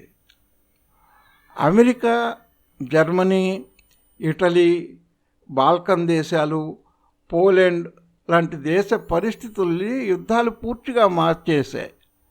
అవి ఆ యుద్ధాల్లో గెలిచినా ఓడినా అది నిజం. దేశాల ఆర్థిక ఒంటరితనాన్ని, వాటి అంతర్గత రాజకీయ విభజనలని యుద్ధాలు ధ్వంసం చేశాయి. అయితే ఇప్పుడు పరిస్థితి వేరు. ఇవాళ యుద్ధాలు పెట్టుబడిదారీ ఆర్థిక వ్యవస్థ అభివృద్ధికి తోడ్పడవు అంది రోసా. పెట్టుబడిదారీ దేశాల మధ్య ఘర్షణలు బద్దలు కాపోతున్నాయి అని కూడా ఆమె చెప్పింది. ఈ మాట ఆమె 1900 సంవత్సరంలో చెప్పింది. ఆ తర్వాత 14 ఏళ్లకి ప్రపంచ యుద్ధం బద్దలైంది కూడా. ఆ రకంగా పెట్టుబడిదారీ అభివృద్ధికి చోదక శక్తిగా ఉండిన సైనికవాదం ఇప్పుడు పెట్టుబడిదారీ జబ్బుగా మారిపోయింది అంటుందామె. రాజ్యాంగ యంత్రం గురించి రోసా ఒక ఆసక్తికరమైన విషయం చెప్పింది. పెట్టుబడిదారీ అభివృద్ధికి పెట్టుబడిదారీ వర్గ ప్రయోజనాలకు మధ్య ఘర్షణ తలెత్తుతుంది అంటున్నామే. అటువంటప్పుడు రాజ్యాంగ యంత్రం వర్గ ప్రయోజనాల వైపే ఉంటుందని కూడా చెప్పింది. మళ్ళీ చెప్తాను, పెట్టుబడిదారీ అభివృద్ధికి పెట్టుబడిదారీ వర్గ ప్రయోజనాలకు మధ్య ఘర్షణ రేగుతుంది. అప్పుడు రాజ్యాంగ యంత్రం వర్గ ప్రయోజనాలకు కొమ్ముగాస్తుంది. ఇవాళ పరిస్థితులను చూడండి. మన దేశాన్ని, అమెరికాని, ఇంకా ఇతర పెట్టుబడిదారి దేశాలను పరిశీలించండి. రోసా సూత్రం ఎంత బాగా వర్తిస్తుందో చూడొచ్చు. ఈ కరోనా కాలంలో పెట్టుబడిదారీ ఆర్థిక వ్యవస్థలన్నీ అతలాకుతలం అయ్యాయి. ఉత్పత్తి పడిపోయింది. సంక్షోభం స్పష్టంగా కనిపిస్తోంది. అయినా పెట్టుబడిదారుల్లో బడాబాబుల లాభాలు ఇంతకు ముందు కంటే బాగా పెరిగాయి. మన రాజ్యాంగేతర ప్రతినిధులు అక్కడ ట్రంప్ ప్రభుత్వం, ఇక్కడ మోదీ ప్రభుత్వం ఏం చేశాయి? ఈ సమయంలో ప్రజల కొనుగోలు శక్తిని పెంచడానికి, ఆ రకంగా పెట్టుబడిదారీ ఆర్థిక వ్యవస్థకు ప్రాణం పోయటానికి లక్షల కోట్లు కిందికి పంపాల్సింది. కానీ సరిగ్గా అందుకు వ్యతిరేకంగా బడాబాబులకు ప్రేరకాల కింద, రుణమాఫీల కింద, రకరకాల రాయితీల కింద ఆ డబ్బుని పైకి పంపించారు. ఇప్పుడు అమెరికాలో బైడెన్ వచ్చాడు, అతను అదే చేయబోతున్నాడు. అంతకుముందు ఒబామా అదే చేశాడు. ఇప్పుడు ఇక్కడ రేపు మన్మోహన్ సింగో రాహుల్ గాంధీ వచ్చినా అదే చేస్తారు. కాకపోతే రాజకీయాల్లో కొంత అడ్డగోలుతనం తగ్గితే తగ్గొచ్చు. ఇక్కడ అధికారంలో ఏ వ్యక్తులు ఉన్నారన్నది ప్రధానం కాదు, ఏ వర్గం అధికారంలో ఉందన్నదే ప్రశ్న. మళ్ళీ రోసా పాయింట్కి వద్దాం. బెర్నస్టీన్ ఊహించుకున్నట్టుగా రాజ్యాంగ యంత్రం సోషలిస్టు చర్యలు తీసుకునే దిశగా పయనించదు. పైగా అది తాను మొత్తం సమాజానికి ప్రతినిధిని అన్న స్వభావాన్ని క్రమంగా కోల్పోతుంది. ఆ క్రమంలోనే అది పూర్తిగా వర్గ రాజ్యాంగ యంత్రం అవుతుంది. దానిలో తొలి దశలో ఉన్న 2 లక్షణాలు వేరైపోతాయి. ఒకటి సార్వత్రిక సామాజిక ప్రయోజనాలకు ప్రతినిధిగా ఉండే లక్షణం, రెండోది బలప్రయోగ సాధనాలు వాడే లక్షణం. రెండో లక్షణం క్రమంగా పెరిగిపోతుంది. క్రమంగా ఇది అందరిది అన్న స్వభావం తగ్గి బూర్జువా వర్గ స్వభావం పెరుగుతుంది అంటుంది రోసా. అన్ని దేశాల్లోనూ కార్మిక చట్టాలను ఎలా వర్తింపజేస్తున్నారో గమనించండి అంటుందామె. ఇక్కడ ఇండియాలో కార్మిక చట్టాల అమలు ఎంత ఘోరంగా ఉందో మనకు తెలుసు. అంచెలంచెలుగా సోషలిజం సాధించాలంటే ప్రజాస్వామ్యం విస్తరించాలి అంటాడు బెర్నస్టీన్. పార్లమెంటరీ ప్రజాస్వామ్యం దానికి హామీ ఇస్తుందంటాడు ఆయన. అయితే బూర్జువా వ్యవస్థ మనగలిగిన రూపాల్లో పార్లమెంటరీ ప్రజాస్వామ్యం అనేది ఒకానొక రూపం మాత్రమే. ఆ రూపం చూసి అదే బూర్జువా వర్గ సారాంశంగా భ్రమపడరాదు అంటుంది రోసా. బూర్జువా సమాజంలో ప్రాతినిధ్య సంస్థలు రూపంలో ప్రజాతంత్రయుతంగా ఉంటాయి, సారాంశంలో అవి కూడా పాలకవర్గ ప్రయోజనాలకు తోడ్పడే పరికరాలే. అలా కాక ప్రజాస్వామ్యం అనేది తన వర్గ స్వభావానికి వ్యతిరేకంగా ప్రజల ప్రయోజనాలను సాధించే పరికరంగా మారిందనే అనుకుందాం. అటువంటి ధోరణి కనిపించగానే బూర్జువా వర్గము, దాని రాజ్యాంగ యంత్ర ప్రతినిధులు ప్రజాతంత్ర రూపాలని వదిలేస్తారు. అది ఖాయం. పెట్టుబడిదారీ సమాజపు రాజకీయ సంబంధాలు, దాని న్యాయ సంబంధాలు పెట్టుబడిదారీ వ్యవస్థకు, సోషలిస్ట్ వ్యవస్థకు మధ్య ఒక గోడ కడతాయి. పైగా ఆ గోడ పెరిగిపోతూ ఉంటుంది. సామాజిక సంస్కరణలు ఈ గోడని కూలగొట్టలేవు. అది విప్లవం కొట్టే సుత్తి దెబ్బలతోనే కూలుతుంది. అంటే రాజకీయ అధికారాన్ని గెలుచుకున్న శ్రామిక వర్గం మాత్రమే ఈ గోడను కూల్చగలుగుతుంది అని రోసా లగ్జంబర్గ్ స్పష్టం చేసింది. సోషల్ డెమోక్రాటిక్ పార్టీ ఆచరణకి బెర్నస్టీన్ సిద్ధాంతం చెప్పే ఆచరణకి తేడా ఏమిటి అని అడుగుతుంది రోసా. మొదటి చూపుకి ఈ రెంటి మధ్య తేడా ఏమీ కనిపించదు. ట్రేడ్ యూనియన్ పనిచేయటం, సామాజిక సంస్కరణల కోసం, ఇప్పుడు రాజకీయ వ్యవస్థలను ప్రజాస్వామికంగా మార్చడం కోసం ఆందోళన చేయటం, ఇదే ఇంతవరకు సోషల్ డెమోక్రాటిక్ పార్టీ చేస్తున్న పనులు ఇవే. బెర్నస్టీన్ సూచిస్తుంది కూడా ఆ పనులే. అయితే మన దృష్టిలో, అంటే ఎస్పీడీ దృష్టిలో, ట్రేడ్ యూనియన్ పోరాటాలు, పార్లమెంటరీ పని వగైరాలు శ్రామిక వర్గాన్ని నడిపించడానికి, ఎడ్యుకేట్ చేయడానికి తోడ్పడే సాధనాలు. అధికారాన్ని గెలుచుకోవడానికి శ్రామిక వర్గాన్ని సన్నద్ధం చేయటం కోసం ఈ పనులు అవసరం. కానీ రివిజనిస్ట్ దృష్టి నుంచి చూస్తే అధికారం గెలుచుకోవటం అన్నది అసాధ్యం లేదా అనవసరం. కనుక ట్రేడ్ యూనియన్ పనులు, పార్లమెంటరీ పనులు కేవలం తక్షణ ప్రయోజనాల కోసం మాత్రమే చేయాలి. అంటే కార్మికుల ప్రస్తుత పరిస్థితులను కొద్దిగా మెరుగుపరచడం లాంటి పనులే లక్ష్యంగా పెట్టుకోవాలి, అంతకు మించి ఆలోచించకూడదు. తక్షణ ప్రయోజనం అన్న మాట వినగానే నాకు మాయాబజార్లో దుశ్శాసనుడి పాత్ర గుర్తొస్తుంది. కమ్యూనిస్ట్ పార్టీల్లో దీర్ఘకాలిక లక్ష్యాలను, అసలైన లక్ష్యాలను మర్చిపోయి తక్షణ ప్రయోజనాలను మాత్రమే పట్టించుకునే నాయకులు చేసే హాని ఇంత అంతా కాదు. సరే, రోజా లగ్జంబర్గ్ సంస్కరణ కోసము, రోజా లగ్జంబర్గ్ ఏమంటుందో చూద్దాం. ట్రేడ్ యూనియన్ పోరాటము, ప్రజాతంత్ర హక్కుల కోసం పోరాటము, సంస్కరణల కోసం పోరాటము, కార్మికుల ప్రజల జీవన పరిస్థితులను మెరుగుపరచడానికి చేసే కృషి, పార్లమెంటరీ పని, ఇవన్నీ తక్షణ అవసరాలు. ఇవి తప్పనిసరి అవసరాలు కూడా, నిజమే. మనకి రివిజనిజానికి ఇవి ఉమ్మడి అంశాలు. అయితే తేడా ఎక్కడుందంటే, రివిజనిజానికి ఇవే అంతిమ లక్ష్యాలు. బెర్నస్టీన్ ప్రకారం ఈ కార్యకలాపాలే క్రమంగా పెట్టుబడిదారీ దోపిడీని తగ్గించేస్తాయి, సామాజిక మార్పును అవే సాధించేస్తాయి. కానీ మన అవగాహన వేరు. ఈ కార్యకలాపాలు శ్రామిక వర్గాన్ని సోషలిస్టు ఉద్యమం కోసం సిద్ధం చేస్తాయి. అంటే సోషలిస్టు పరివర్తనని సాధించగల కర్తల్ని, నిర్వాహకుల్ని అవి సృష్టిస్తాయి. మొదటి చూపుకి ఒకేలాగా కనిపించిన ఈ రెండు ధారణలు జాగ్రత్తగా చూస్తే అవి పరస్పర విరుద్ధం అని అర్థమవుతుంది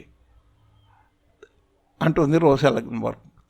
సోషల్ డెమోక్రసీ రోజువారీ నిర్వహించే ఆచరణాత్మక కార్యకలాపాలకి, సోషలిజం కోసం జరగాల్సిన పనికి మధ్య సంబంధం ఉండాలా వద్దా? రివిజనిజాన్ని అనుసరిస్తే రోజువారీ పనికి సోషలిస్ట్ లక్ష్యానికి మధ్య సంబంధం తెగిపోతుంది.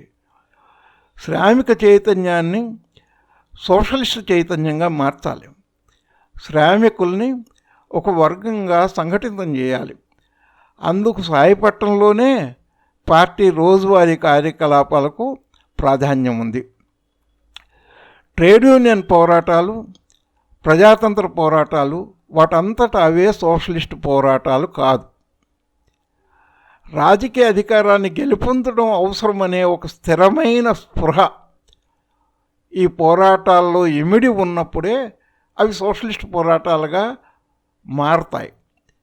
కానీ ఉద్యమం నుంచి అటువంటి స్పృహ వేరుపడిపోతే, అంటే సామాజిక సంస్కరణ లక్ష్యం కేవలం సామాజిక సంస్కరణలే అయితే అప్పుడు అటువంటి కార్యకలాపాలు సోషలిస్టు అంతిమ లక్ష్యానికి దారితీయవు.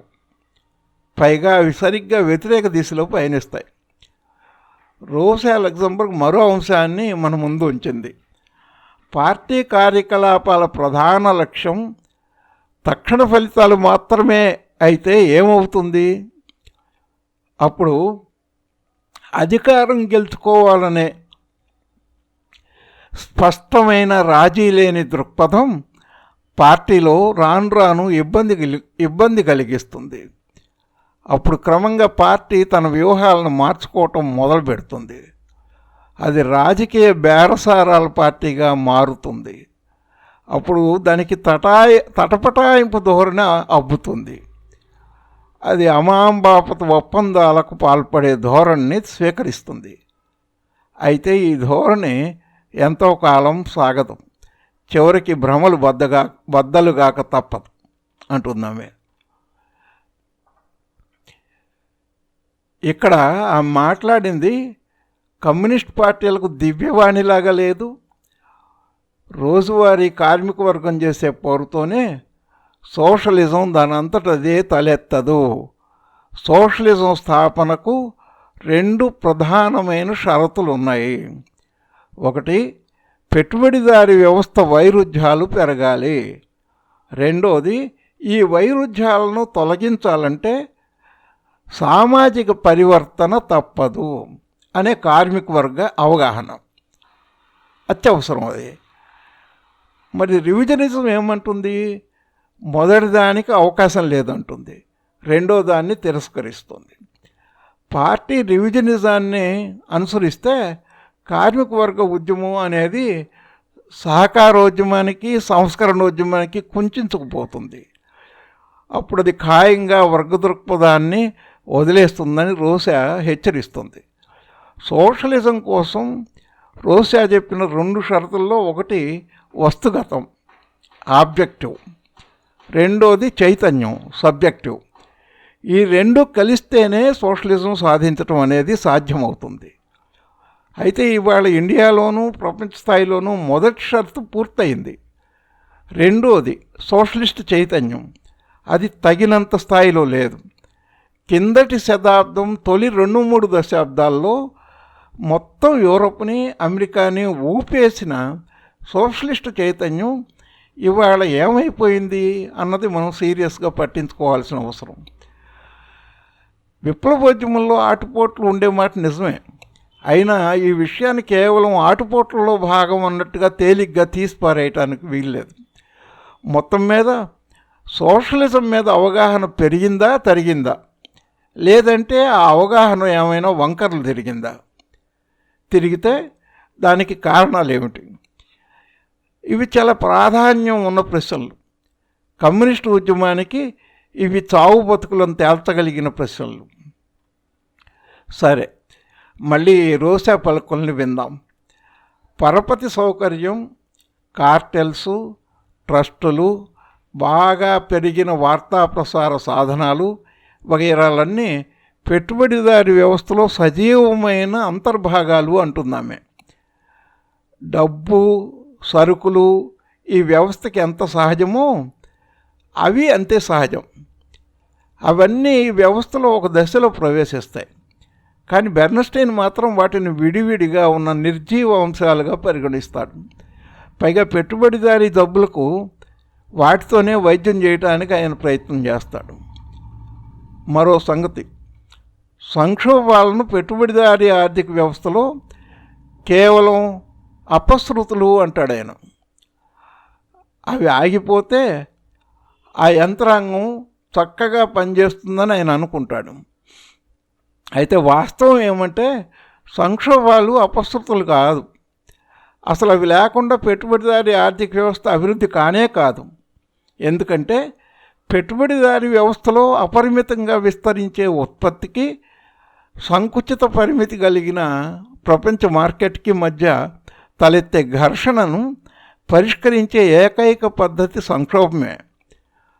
కనుక పెట్టుబడిదారీ ఆర్థిక వ్యవస్థ నుంచి విడదీయలేని సజీవ సాక్ష్యాలు సంక్షోభాలు. ఈ సంగతి బెర్న్స్టైన్కి అర్థం కాలేదు. పెట్టుబడిదారీ అభివృద్ధిలో సంక్షోభాన్ని మించిన ప్రమాదం ఇంకొకటి ఉంది. అది లాభం రేటు పతనం. అది తలెత్తేది ఉత్పత్తికి మార్పిడికి మధ్య వైరుధ్యం వల్ల మాత్రమే కాదు, శ్రమ ఉత్పాదకత అంటే లేబర్ ప్రొడక్టివిటీ పెరగటం వల్ల కూడా జరుగుతుంది. లాభం రేటు పడిపోతే పెట్టుబడి పెట్టగల జాగాలు కుంచుకుపోతాయి. చిన్న మధ్యతరగతి పెట్టుబడిదారులు దివాళా తీస్తారు. దీనికి కూడా విరుగుడు సంక్షోభాలే. అవి నిర్ణీత కాలానికి ఒకసారి తలెత్తి పెట్టుబడి విలువను తగ్గిస్తాయి. దానివల్ల ఉత్పత్తి సాధనాల ధరలు తగ్గుతాయి. క్రియాశీల పెట్టుబడిలో కొంత మొత్తం పనిలో నుంచి తప్పుకుంటుంది. అందువల్ల మళ్ళీ లాభం రేటు పెరుగుతుంది. ఆ రకంగా ఉత్పత్తి పునరుద్ధరణకు మళ్ళీ అవకాశాలు వస్తాయి. సంక్షోభాలే పెట్టుబడిదారీ అభివృద్ధి మంటని మళ్ళీ రాజేసే సాధనాలు. ఇంతకీ రివిజనిజం ఏ వర్గానికి ప్రతినిధి? తాను పెట్టుబడిదారీ వకాల్తాదారుణ్ణి అంటే రివిజనిజం అంగీకరించదు, అది స్పష్టం. నిజానికి అది రెండు ప్రధాన ధోరణుల మధ్య జాగాని ఆక్రమిస్తుంది. మొత్తం కార్మిక వర్గ దీర్ఘకాలిక అవసరాలకు ఒక విడి కార్మికుని అవసరాలకు తేడా ఉన్నట్టే మొత్తం పెట్టుబడిదారీ వర్గ వ్యవస్థకి ఒక విడి పెట్టుబడిదారునికి తేడా ఉంటుంది. రివిజనిజం దృక్పథాన్ని జాగ్రత్తగా పరిశీలిస్తే అదొక విడి పెట్టుబడిదారుని దృక్పథం అని తెలుస్తుంది. మొత్తం ఈ ఆర్థిక వ్యవస్థలోని ప్రతి సజీవ భాగాన్ని దేనికది విడి స్వతంత్ర భాగం అని విడి పెట్టుబడిదారుడు అనుకుంటాడు. ఆర్థిక సంక్షోభాలను అతడు అపశృతులు అనుకుంటాడు. ఒక ఒంటరి పెట్టుబడిదారుని దృష్టికి అది నిజమే.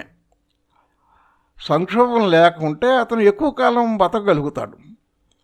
అలాగే మార్కెట్ అవసరాలకు తగినట్టుగా తన దగ్గర ఉన్న కొద్దిపాటి ఉత్పత్తి శక్తుల్ని మెరుగుపరచడానికి తోడ్పడే సాధనం పరపతి, క్రెడిట్, అది నిజమే. అలాగే అతని దృష్టిలో తాను సభ్యుడైన కార్టెల్ పారిశ్రామిక అరాచకాన్ని నిజంగా తొలగించే సాధనమే. ఒంటరి పెట్టుబడిదారుని దృక్కోణం నుంచి తయారైన సిద్ధాంతమే రివిజనిజం. సైద్ధాంతికంగా దీని స్థానం ఎక్కడ? బూర్జువా నాటు అర్థశాస్త్రంలో తప్ప దీనికి స్థానం ఇంకెక్కడుంటుంది అని ప్రశ్నిస్తుంది రోసా. ఒక మాట, నేను వల్గర్ థియరీ అన్న పదాన్ని నాటు సిద్ధాంతం అని అనువదించాను. వల్గర్ థియరీ అంటే పై పరిశీలనలతో నిర్ధారణకు వచ్చిన సిద్ధాంతం అని అర్థం. అది మూలాల్లోకి పోయి లోతైన పరిశీలన చెయ్యదు. అది అన్ని పార్శ్వాలను గమనించదు. వాటి మధ్య ఉన్న అంతఃసంబంధాలను సమగ్రంగా పట్టించుకోదు. సరే, మళ్ళీ విషయానికి వద్దాం. రివిజనిజం బలహీనతల్ని ఆ దృష్టికోణం నుంచే వచ్చాయంటుంది. ఆ ఒంటరి పెట్టుబడిదారుని దృష్టికోణం నుంచే వచ్చాయంటుంది రోసా. పెట్టుబడిదారి ఆర్థిక వ్యవస్థని క్రమబద్ధం చేయటం సాధ్యమని విడి పెట్టుబడిదారుడు కూడా బెర్న్స్టైన్ లాగే నమ్ముతాడు. పెట్టుబడిదారి బొక్కలను పూడ్చడం సాధ్యమే అని అచ్చం బెర్న్స్టైన్ లాగానే ఆ దృష్టికోణం కూడా నమ్ముతుంది. రివిజనిజానికి రోసా లగ్జంబర్గ్ ఇచ్చిన నిర్వచనంతో ఇవాల్టి ప్రసంగాన్ని ముగిస్తాను. రివిజనిజం నాటు ఆర్థిక సిద్ధాంతం సాయంతో చలనం లేని పెట్టుబడిదారీ సిద్ధాంతం పైన బతుకుతుంది. సోషలిస్టు ఉద్యమ నిర్మాణానికి అదొక గుదిబండగా మారుతుంది. ఫ్రెండ్స్, దీంతో మొదటి భాగం పూర్తయింది. ఇప్పుడు ప్రశ్నలు స్వేచ్ఛగా అడగండి. థ్యాంక్స్, ధన్యవాదాలు గాంధీ గారు. మిత్రులారా, ముందుగా ప్రకటించినట్లుగా గాంధీ గారు ఆల్రెడీ మనతోటి లైవ్ లో ఉన్నారు. మీరు ప్రశ్నలు టైప్ చేయడం ప్రారంభించవచ్చు. ప్రశ్నలు మీరు ఎప్పుడు అలాగే సూటిగా స్పష్టంగా ఉండేటట్లు ప్రయత్నించాలి. అదేవిధంగా ఏ ఒక్క రాజకీయ పార్టీకి సంబంధించి కూడా ప్రశ్నలు అడగరాదు. అలాగే అంశానికి సంబంధించి ప్రశ్నలు టైప్ చేయాలి. అలా లేని ఎడల ప్రశ్నలను డిలీట్ చేయడం జరుగుతుంది. దీన్ని దృష్టిలో ఉంచుకోగలరు. మొదటి ప్రశ్న వివినా గారు అడిగారండి. వినిమయదారుడు కార్మికుడే అన్న సంగతి గ్రహించిన పెట్టుబడిదారుని ప్రపంచం వర్తమానంలో ఉంది. ఈ స్థితిలో రోసా సూత్రీకరణల ప్రాసంగికత ఏమిటి? అంటే వినిమయదారుడు అంటే ప్రజల్లో అనేక విభాగాలు ఉంటాయి, కార్మికులు కూడా ఉంటారు. అంతేనా మీరు అడిగింది? మళ్ళీ మీకోసం ఒకసారి ప్రశ్న మళ్ళీ రిపీట్ చేస్తాను. వినిమయదారుడు కార్మికుడే అన్న సంగతి గ్రహించిన పెట్టుబడిదారుడి ప్రపంచం వర్తమానంలో ఉంది. ఈ స్థితిలో రోసా సూత్రీకరణ ప్రాసంగికత ఏమిటి? అచ్చా! అచ్చా! అచ్చా! అంటే పెట్టుబడిదారీ ప్రపంచం ఇవాళ అంటే ఈ మనకి యూరోప్‌కి కొంత తేడా ఏంటంటే, వర్కింగ్ క్లాసు మొత్తం జనాభాలో పర్సెంటేజి చాలా ఎక్కువుంది అక్కడ. మనకి ఆ పరిస్థితి లేదు. ఇక్కడ వర్కింగ్ క్లాస్‌తో కంటే కూడా పెద్ద సంఖ్యలో ఇతర వర్గాలున్నాయి. రైతాంగం ఉంది, పెట్టి బుర్జువా ఉంది, అన్నీ ఉన్నాయి. అంటే ఓవరాల్‌గా ఆహ్, హ్మ్, కార్మిక వర్గానికి ఇవి మిత్ర వర్గాల కింద లెక్క. ఇక రెండోదేంటంటే హ్మ్. రోజా ఏముంది ఇప్పుడు ఒక దగ్గర లండన్‌లో ఇంగ్లాండ్‌లో జరిగిన ఉదాహరణ ఒకటి చెప్పింది. రోజా ఏంటంటే ఈ ధరల్ని నిర్ణయించటం, తర్వాత ఇటువంటి వాటిలో యజమానులతో కార్మిక వర్గం ఒకవేళ కుమ్మక్కయితే అది కార్మిక వర్గం సహజంగా చేయాల్సిన పని గాదు. అది ప్రజా వ్యతిరేకం, అభివృద్ధి నిరోధక చర్య అన్నది. అటువంటివి ఆ పర్టిక్యులర్ కార్మిక వర్గం అది యాక్చువల్‌గా కార్మిక వర్గం దీర్ఘ లక్ష్యాలకు కూడా వ్యతిరేకమే. మొత్తం సమాజ లక్ష్యాలకి వ్యతిరేకమే అవుతుంది.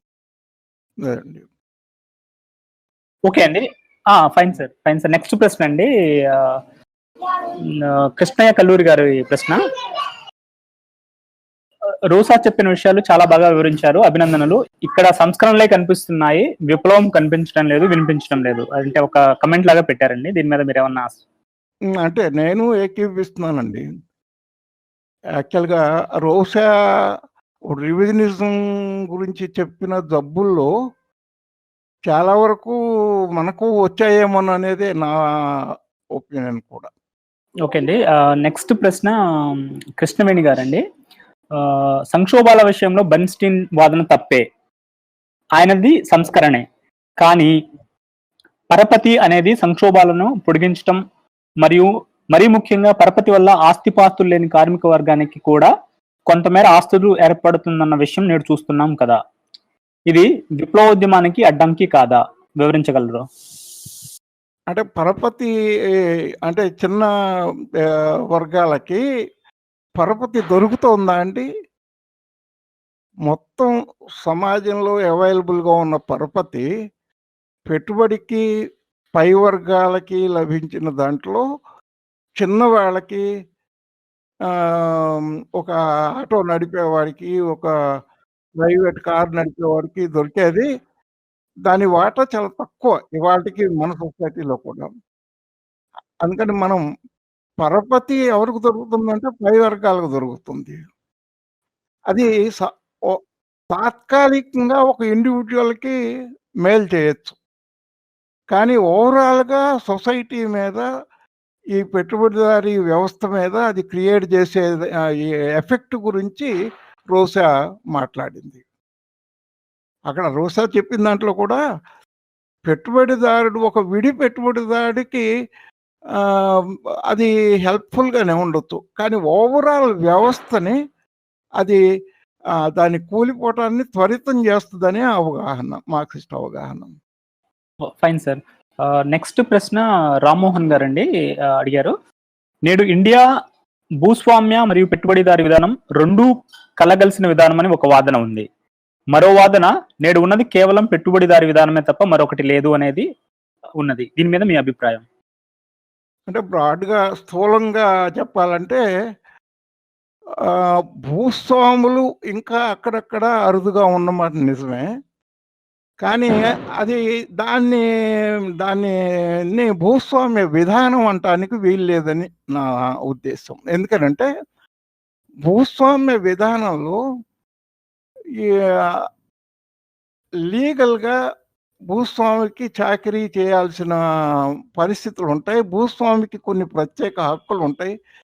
అవన్నీ ఏం లేవిప్పుడు. నేలలో కూడా ఆ ఉన్న సంబంధాలు పెట్టుబడిదారీ సంబంధాలే ఉన్నాయి. కాపోతే ఎక్కువ ఎకరాలున్న మనుషులు కొంతమంది ఉన్నారు. ఎక్కువ తక్కువ అది. కానీ అక్కడ ఆపరేట్ అవుతున్న సంబంధాలు పెట్టుబడిదారీ సంబంధాలే. అక్కడ కూలికి పనిచేసేవాడు ఉన్నాడు గానీ, వెట్టి చేసేవాళ్ళు ఎక్కడన్నా అరుదుగా ఉంటే ఉండొచ్చు. ఓవరాల్‌గా భూస్వామ్య వ్యవస్థగా లేదది. అందుకని మొత్తం మీద పెట్టుబడిదారీ వ్యవస్థే అని నా ఒపీనియన్ కూడా.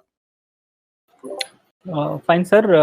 నెక్స్ట్ ప్రశ్న కాదు, అంటే ఒక చిన్న క్లారిఫికేషన్ లాగా విజయ్ కుమార్ గారు ఇచ్చారండి. అంటే ఆయన ప్రశ్న పైన వివియానా గారి ప్రశ్న నేటి కోణంలో చూస్తే ఉత్పత్తి చేసే కార్మికుడు వినియోగదారుడు.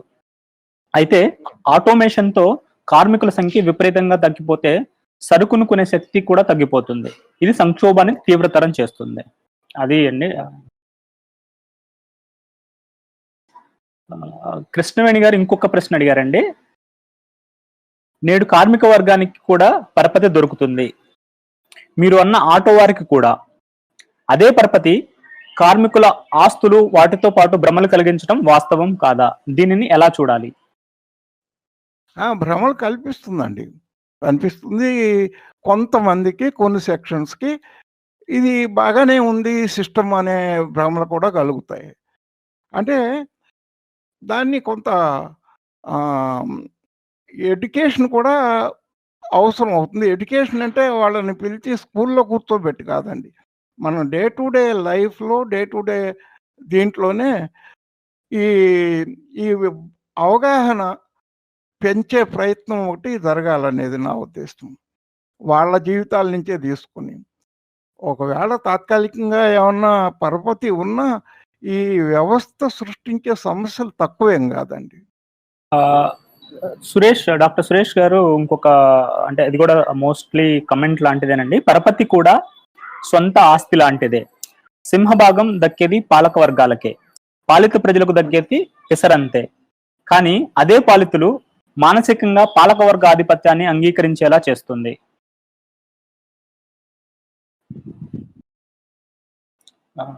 నెక్స్ట్ రామ్మోహన్ గారి ప్రశ్న అండి. మీరు పీకాస్ క్లాసిక్ ద్వారా మంచి పుస్తకాలు తెస్తున్నారు.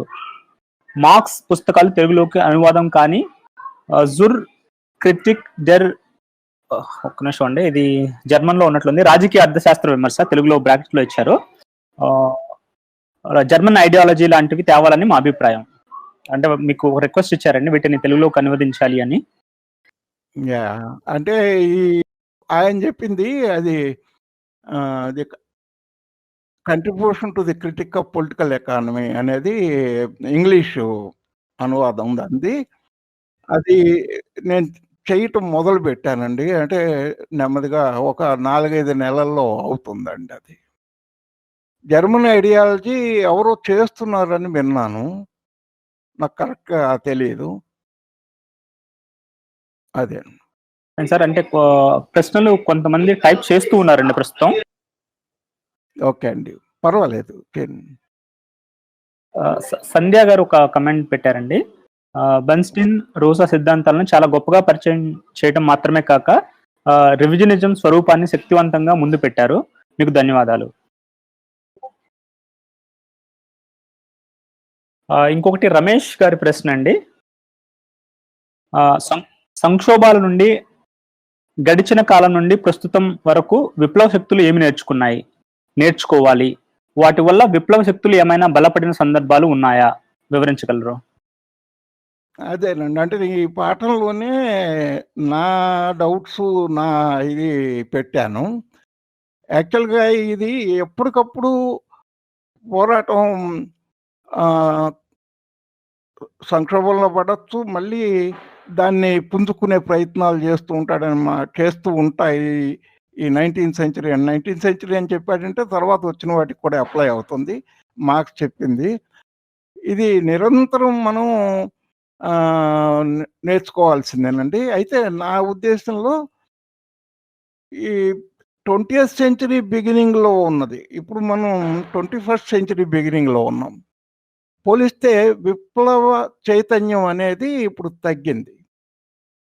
నా అవగాహన ప్రకారం మధ్యలో సోషలిజం అనే కాన్సెప్టు ఒక సైంటిఫిక్ కాన్సెప్టు అది బ్లర్ అయింది అని అనుకుంటున్నా. అది వక్రీకరించబడింది అనుకుంటున్నా. ఒక రకంగా కాదు, ఒక 10 రకాలుగా. దానిని ఆహ్, ఇంతకుముందు ఇప్పుడు రోసా దాంట్లో చూసినా, ఈవెన్ లెనిన్ రచనల్లో చూసినా మీకు కనిపించేది ఎలాగా ఈ అధికారాన్ని, రాజకీయ అధికారాన్ని కార్మిక వర్గం ఎలా సాధించాలి అనేది అదే పెద్ద టార్గెట్. ఇవాళ మన బాధ్యత ఇంకొంచెం పెరిగిందనుకుంటున్నానండి. అదేంటంటే సోషలిజం పేరుతోనే చాలా ప్రభుత్వాలు, చాలా దేశాలు వచ్చినాయి. అయితే వచ్చిన తర్వాత ఇవాళ మళ్ళీ సోషలిస్టు చైతన్యం, విప్లవ చైతన్యం ఎందుకు మందగించాల్సొచ్చింది? అనేది చాలా పెద్ద ప్రశ్నగా ముందుకొస్తుంది. రాజకీయ అధికారం గెలుచుకోవాలి అన్న దాంతో పాటు అంతే ఈక్వల్‌గా ర ఆ అధికారం పూర్తిగా ఎందుకు సంతృప్తి ఇవ్వలేకపోయింది అనేది చాలా ప్రధానమైన సమస్య. బహుశా దాన్ని మనం తక్కువ ఆలోచిస్తున్నామేమో, తక్కువ చర్చిస్తున్నామేమోననేది నా భావన. గాంధీ గారు ఇంకా ప్రశ్నలు చాలా మంది టైప్ చేస్తున్నారండి. ఆహ్, చేయండి. పర్వాలేదు. గాంధీ గారు ఈలోపు ప్రశ్నలు వచ్చే లోపు ఏమైనా మీ మొదటి భాగానికి సంబంధించి ఏమైనా కంక్లూడింగ్ రిమార్క్స్ ఏమైనా ఇస్తారా? ఆహ్, రమేష్ గారు అడిగిన దానికే కమ్యూనిస్టు పార్టీలుగా కొంత వెనక పడటం జరిగింది. అయితే సమాజంలో ఈ పెట్టుబడిదారీ వ్యవస్థకి వ్యతిరేకంగా జనం రియాక్ట్ అవ్వటం అనేది ఇప్పుడు మళ్ళీ యూరోప్‌లో, అమెరికాలో కనిపిస్తోంది. ఉదాహరణకి ఆహ్, యు అమెరికాలో డెమోక్రాటిక్ పార్టీ ఎన్నికల్లో ఈ బర్నీ సాండర్స్ వచ్చింది ఒక పెద్ద ట్రెండ్‌గా. అంతకుముందు హిల్లరీ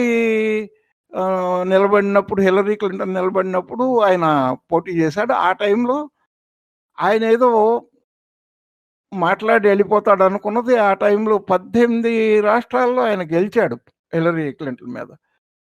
ఒక జనంలో ఒకలాంటి మూవ్‌మెంటు వచ్చింది. అయితే అది పూర్తిగా మనం మార్క్సియన్ సోషలిజం అని చెప్పలేం గానీ, అసలు ఈ వ్యవస్థ మీద అసంతృప్తి, కనీసం కొన్ని బేసిక్ డిమాండ్స్ ఇవాళ ఎగ్జిస్టెన్షియల్ ప్రాబ్లమ్ అనుకున్న ఎన్విరాన్మెంటల్ ప్రాబ్లమ్ మీద సీరియస్‌గా జనం ఆలోచిస్తున్నారిప్పుడు.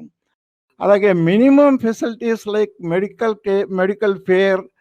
మెడికల్ కేర్ ఫర్ ఆల్ అనేది దానికి జనం పెరుగుతున్నారు. అలాగే సోషలిజం అంటే ఏమిటి అనేది క్లారిటీ రాకపోయినప్పటికీ బ్రాడ్‌గా సోషలిజం అంటే ఇంతకుముందు భయపడి చచ్చేవాళ్ళు. మొత్తం ప్రజలు కూడా దాన్ని కంప్లీట్‌గా అవాయిడ్ చేసి వెళ్ళేవాళ్ళు. ఇవాళ అమెరికన్ సొసైటీలో యంగర్ పీపుల్‌లో 40 ఇయర్స్ లోపున్న యంగర్ పీపుల్‌లో మోర్ దాన్ 60% సోషలిజం ఓకే అంటున్నారు. ఇవి చాలా అవసరమైన మార్పులే. చాలా 2008 సంక్షోభం తర్వాత వచ్చిన పాజిటివ్ పరిణామాలివి. అందుకని అంటే మొత్తం వ వ ప్రపంచం స్టాండ్ స్టిల్‌గా లేదు. మార్పులు వస్తున్నాయి. ఆలోచనలో కూడా మార్పులొస్తున్నాయి. అయితే పర్సనల్‌గా నా భయం ఏంటంటే, ఈ మార్పులు వచ్చి కొంతకాలంలో క్యాపిటలిజాన్ని కూలగొడుతుంది అనేది ఆహ్, గ్యారంటీగా నాకు నమ్మకం ఉంది. అయితే ఈలోగా ఈ క్లైమేట్ చేంజ్ లాంటివి వచ్చి వాళ్ళు క్లైమేట్ చేంజ్ ప్రమాదం చాలా దగ్గరకొచ్చింది. ఆయన అమెరికన్ మోనోపొలీ క్యాపిటలిస్టులు వాళ్ళు దాన్నసలు ప్రాబ్లమే లేదని ట్రంప్ అయితే అదసలు బోగస్ అంటున్నాడు. ఆ ప్రాబ్లమే లేదంటున్నాడు. ఇక వీళ్ళు ఒబామా గాని, బైడెన్ గాని వీళ్ళు ఆహ్, ఉంది అని గుర్తిస్తారు. కానీ they do nothing. They don't spend even a single pine. అది ఆ ప్రమాదం మొత్తం ప్రపంచాన్ని, మొత్తం వర్గాలని, మొత్తం ప్రజల్ని నాశనం చేస్తుందేమోననే భయాలున్నాయి. అయితే చైతన్య స్థాయి ఓవరాల్‌గా పెరుగుతోంది అనే నా ఒపీనియన్. అయితే కమ్యూనిస్ట్ పార్టీలుగా మాత్రం అది తగ్గుముఖం పట్టింది. బాగా తగ్గుముఖం పట్టింది.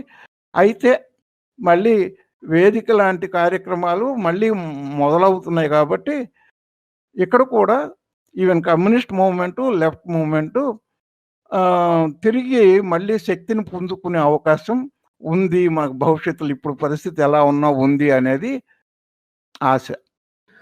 Fine sir.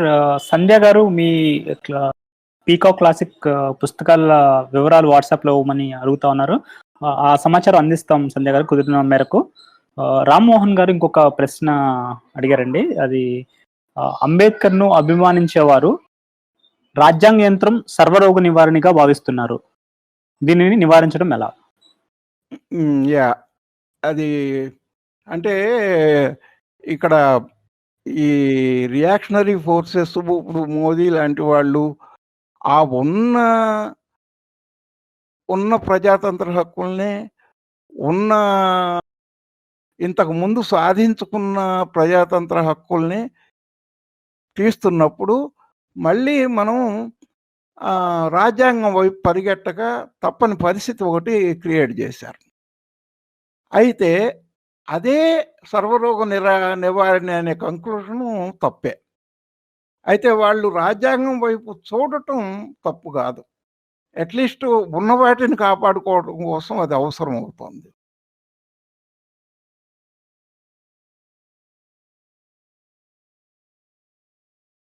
ఇంకో పాయింట్ ఏంటంటే, సరే అంబేద్కర్‌కి మార్క్సిజానికి తేడా ఉందనుకోండి. అయినా అంబేద్కరు కపటి కాదు. అంబేద్కరు ఆయన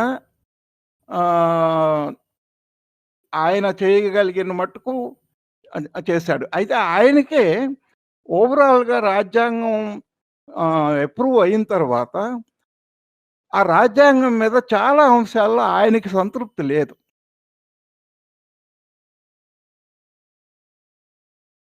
యాహ్! అప్పుడున్న వర్గాలు, పాలక వర్గాలు. యాహ్! ఆయన కంట్రిబ్యూషన్ ఉంది అది కొంత డెమోక్రాటిక్‌గా ఉండటానికి. ఉదాహరణకి నాకొక విషయం గుర్తుంది. విద్యని ఆయన యూనివర్సల్ రైట్‌గా చేయమన్నాడు.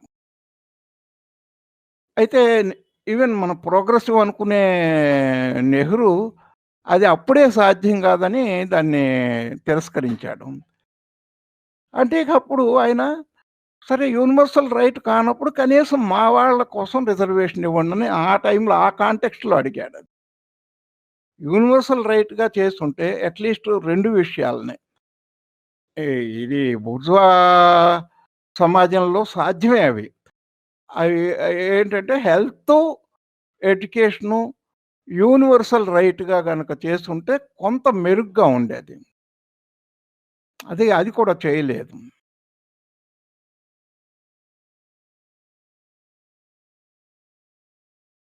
పాలక వర్గాలు ఇంకా దారుణంగా చేస్తాయనే భయంతో ఎళ్లారాయన.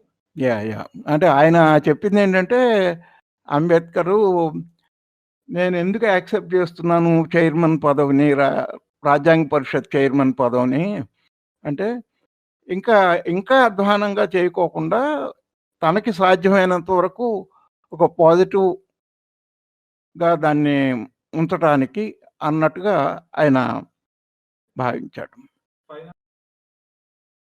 Yeah! It's not radical enough అనే కంక్లూషన్‌కి వచ్చాడాయన. ఆయన అదే. Okay sir. నెక్స్ట్ ప్రశ్న అండి. పవన్ కొండపల్లి గారి ప్రశ్న.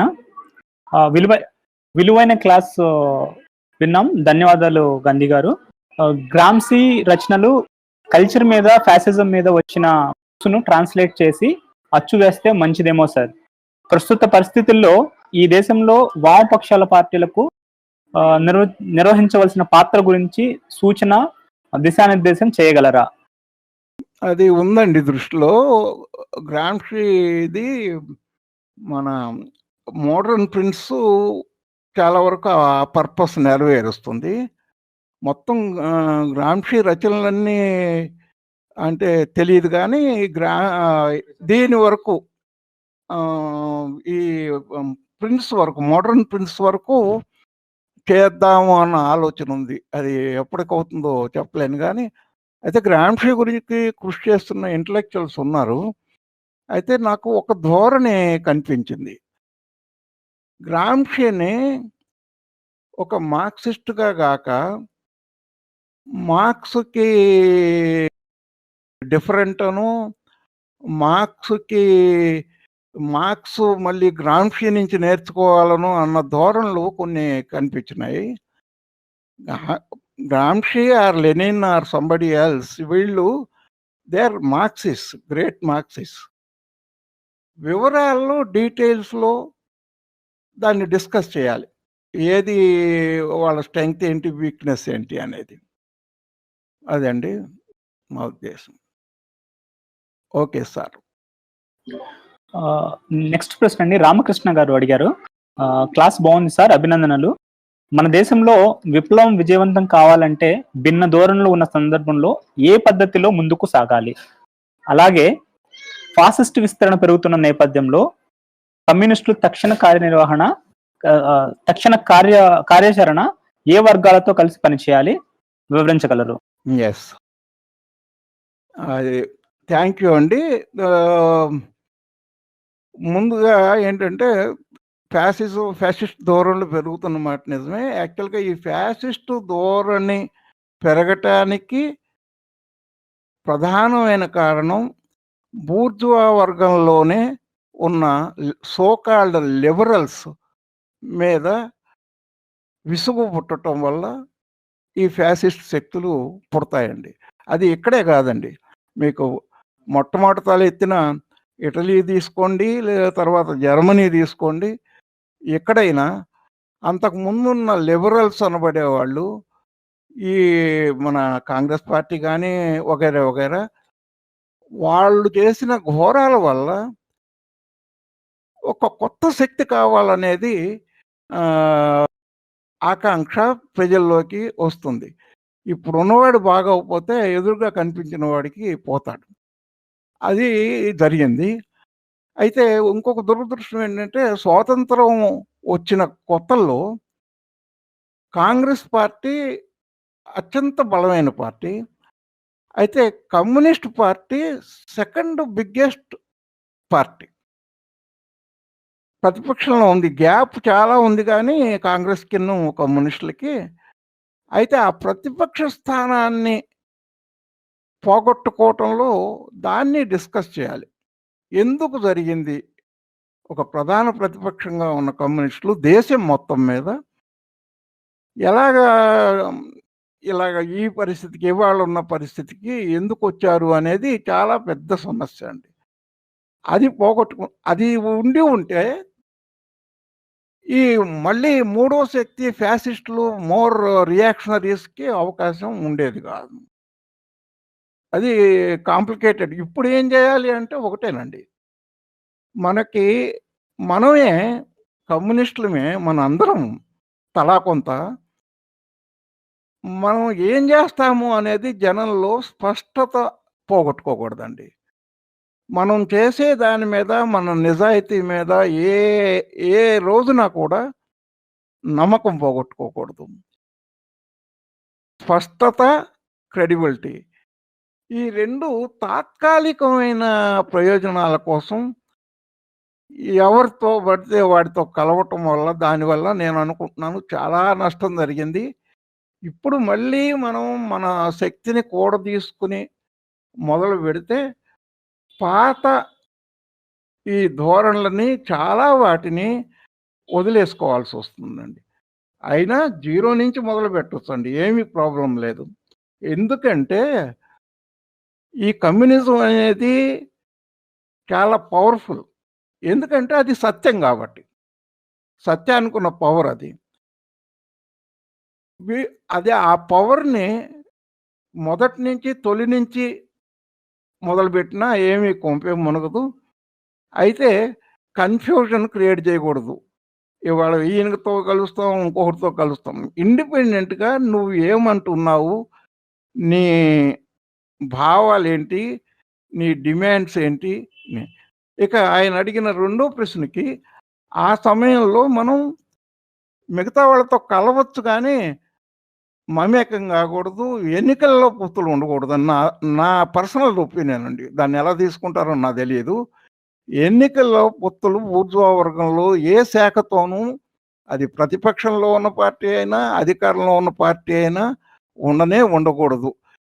ఇది నేను దేన్ని బట్టి చెప్తున్నానంటే, దీనికి నాకు ఆధారం మార్క్స్, ఎంగెల్స్‌లు ఈ టాక్టిక్స్ గురించి పార్టీలు ఎలా ఉండాలనేది డీటెయిల్డ్‌గా చెప్పలేదు గానీ, స్థూలంగా సూచించారు. అప్పటికి కమ్యూనిస్ట్ పార్టీలు బలంగా లేవు. కమ్యూనిస్ట్ మేనిఫెస్టో రాసే నాటికి. అయినా అది సరిపోతుంది మనకి తీసుకోవటానికి దాని నుంచి. తర్వాత లెనిన్, తర్వాత సెకండ్ ఇంటర్నేషనల్‌లో దీని మీద పెద్ద ఆర్గ్యుమెంట్స్ జరిగినాయి. ఈ బూర్జువా వర్గంతో ఎక్కడ కలవాలి, కలవకూడదు వగైరా. అది బాగా పనికొస్తుంది మనకి.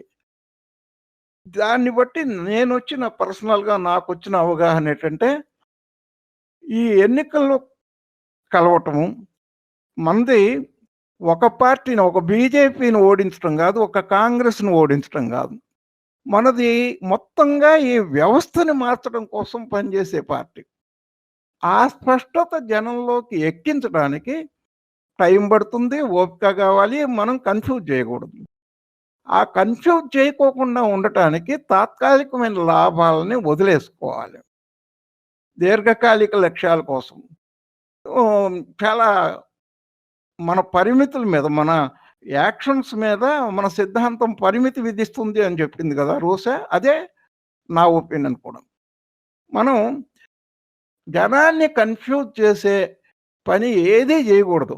మనం సంజాయిషీ చెప్పుకోవాల్సిన అవసరం రానేకూడదు. ఒకవేళ వాళ్ళ అపార్థం మనం ఏం చేయకపోయినా వస్తే దాన్ని వివరించవచ్చు. అందుకని కమ్యూనిస్టులు మిగతా వర్గాలతో కలవచ్చు.